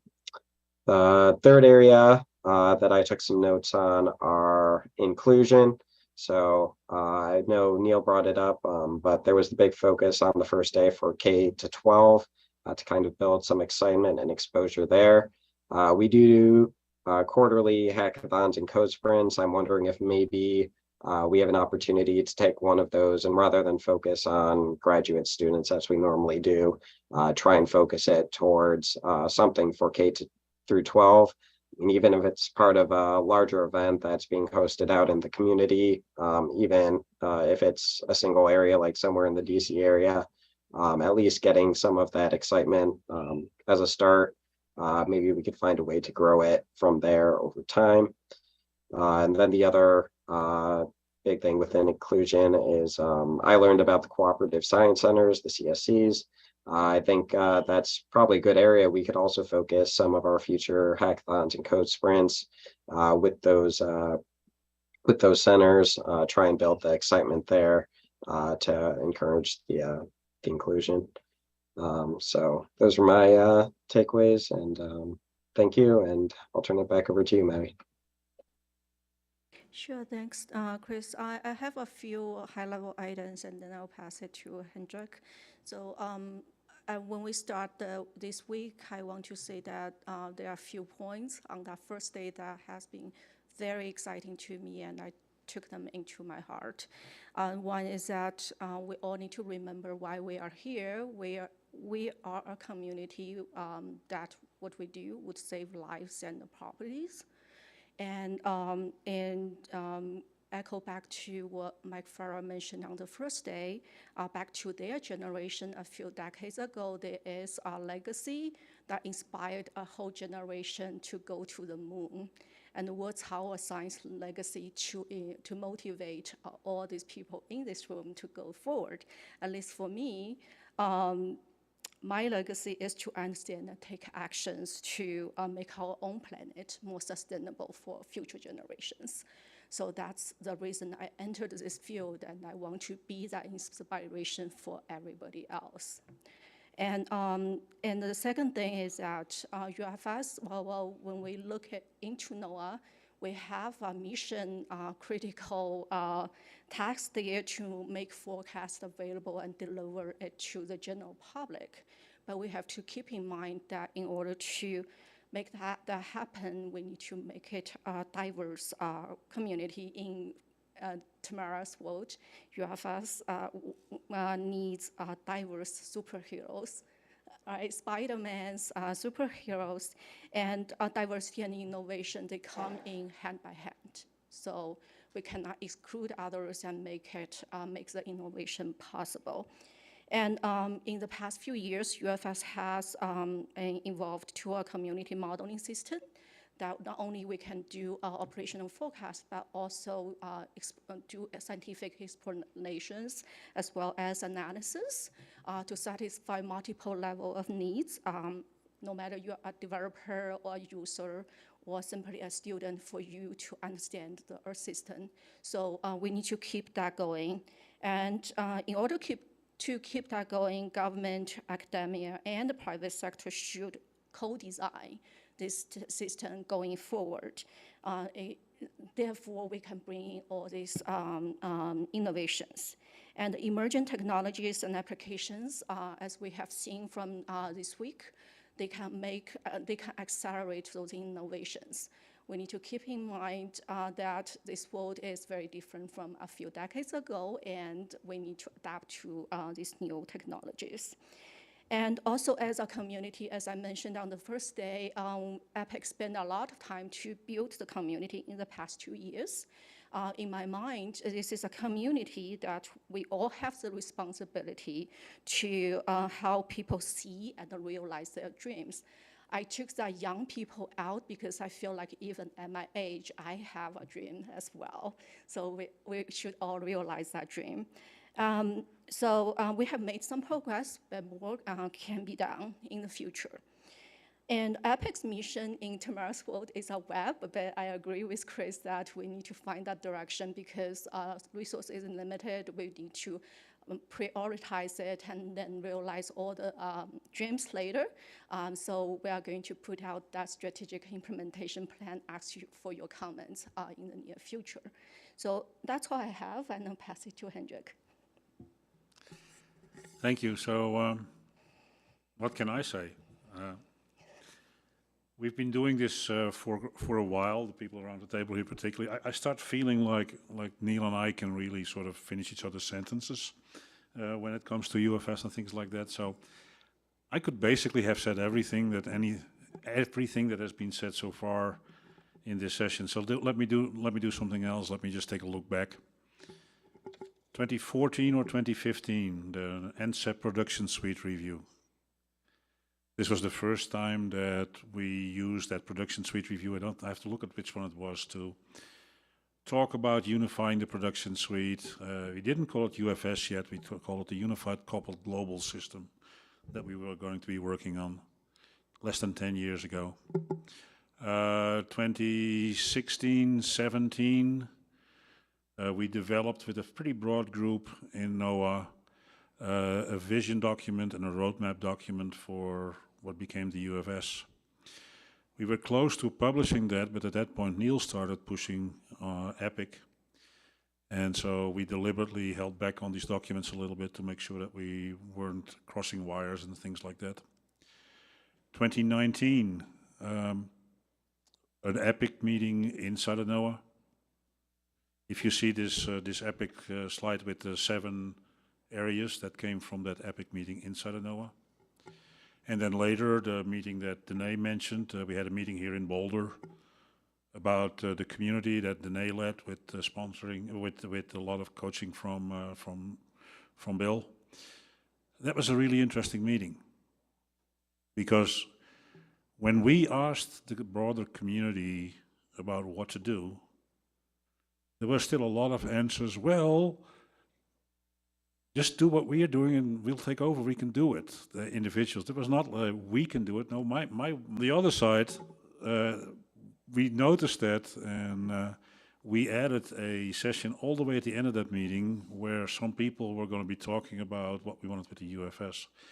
That was the first time that we had pretty much all the directors of the relevant centers and labs in weather service and OER sitting on a table and all showing a unified voice that we really should do this together as a unified system.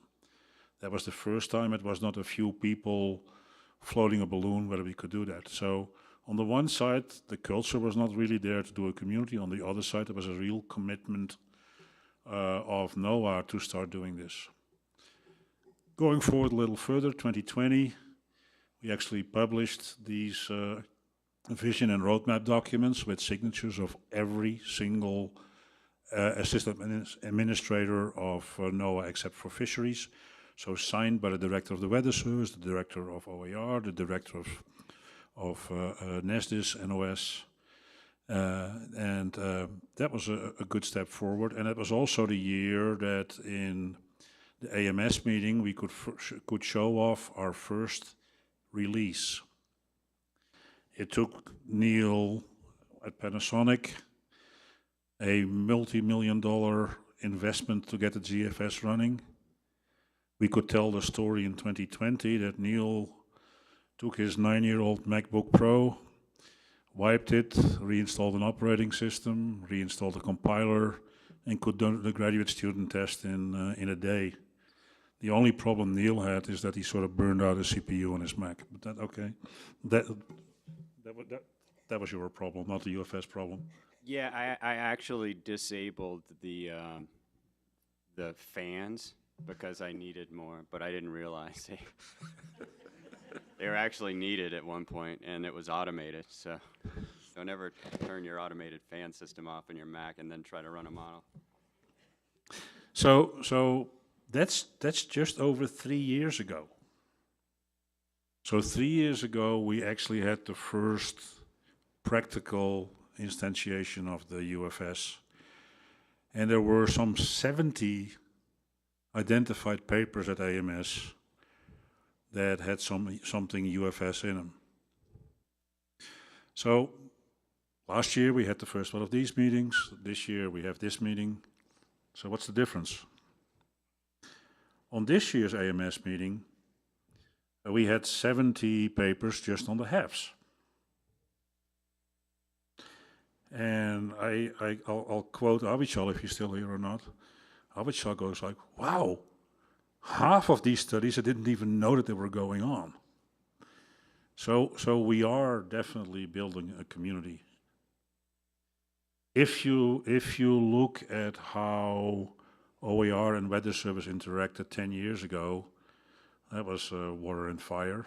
We are now really close companions and partners. If you look at, if you just look at this meeting, and if you look at some of the discussions we've had, particularly some of the discussions on the short-range weather, I would say that we would not have been able to have these discussions 4 or 5 years ago. There would not be the feeling of a general community, and there would not be the trust between all the people that is slowly building. And so it's fun to look at all the technical stuff that we talked about a little earlier. Yeah, okay, we need to work on things like workflow. We need to really figure out how much open source we want to be. No, we want to be open source 100%, how much open science we want to be. So there are technical questions. But like an IBM person told me on a science advisory board in Seattle 4 or 5 years ago, when we were talking about some other innovations, he goes like, yeah, you know what? Culture eats planning every day. What I see here when we are sitting in this room for 5 days, if I see how we interact, we are doing one of the hardest things that can be done. We are really changing culture. And if I take one thing away from this meeting is that it was absolutely awesome to see how this group of people is not arguing anymore about my model or your model or should we really do a UFS or not. We are starting to become a real community. We are really changing culture. Both the more established folks in the room who are moving more towards a unified approach than a my model approach. But the diversity of approaches in terms of some of the talks about, Spider-Man, the fact that we had this fantastic session just now about making the UFS cool. Thank you. Thank you all for your commitment. Thank you for helping us get this vision of being an inclusive community to the benefit of the country and the world, and for helping making our life or the world, helping keeping the world livable for the next generations. And so I can only say one thing: thank you.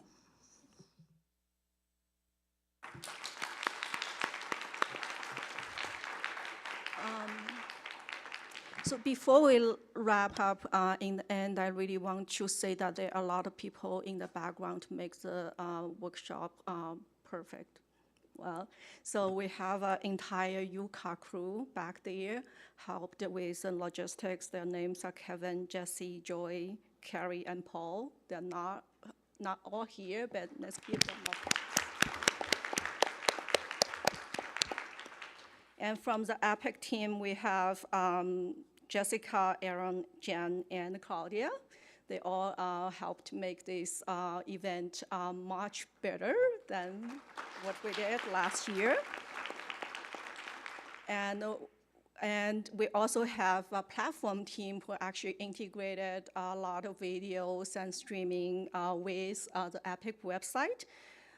They are hidden in the background, but Chris is the platform product owner, and thank you so much for making this happening and working with OER ACIO. They are not here. Tristan and Abby, they helped to make the EPIC website alive because it crashed for a while. Maybe you didn't realize that, but thank you so much.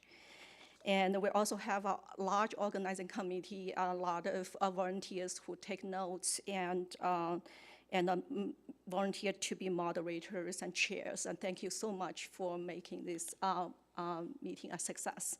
So that's all I have to say. Thank you.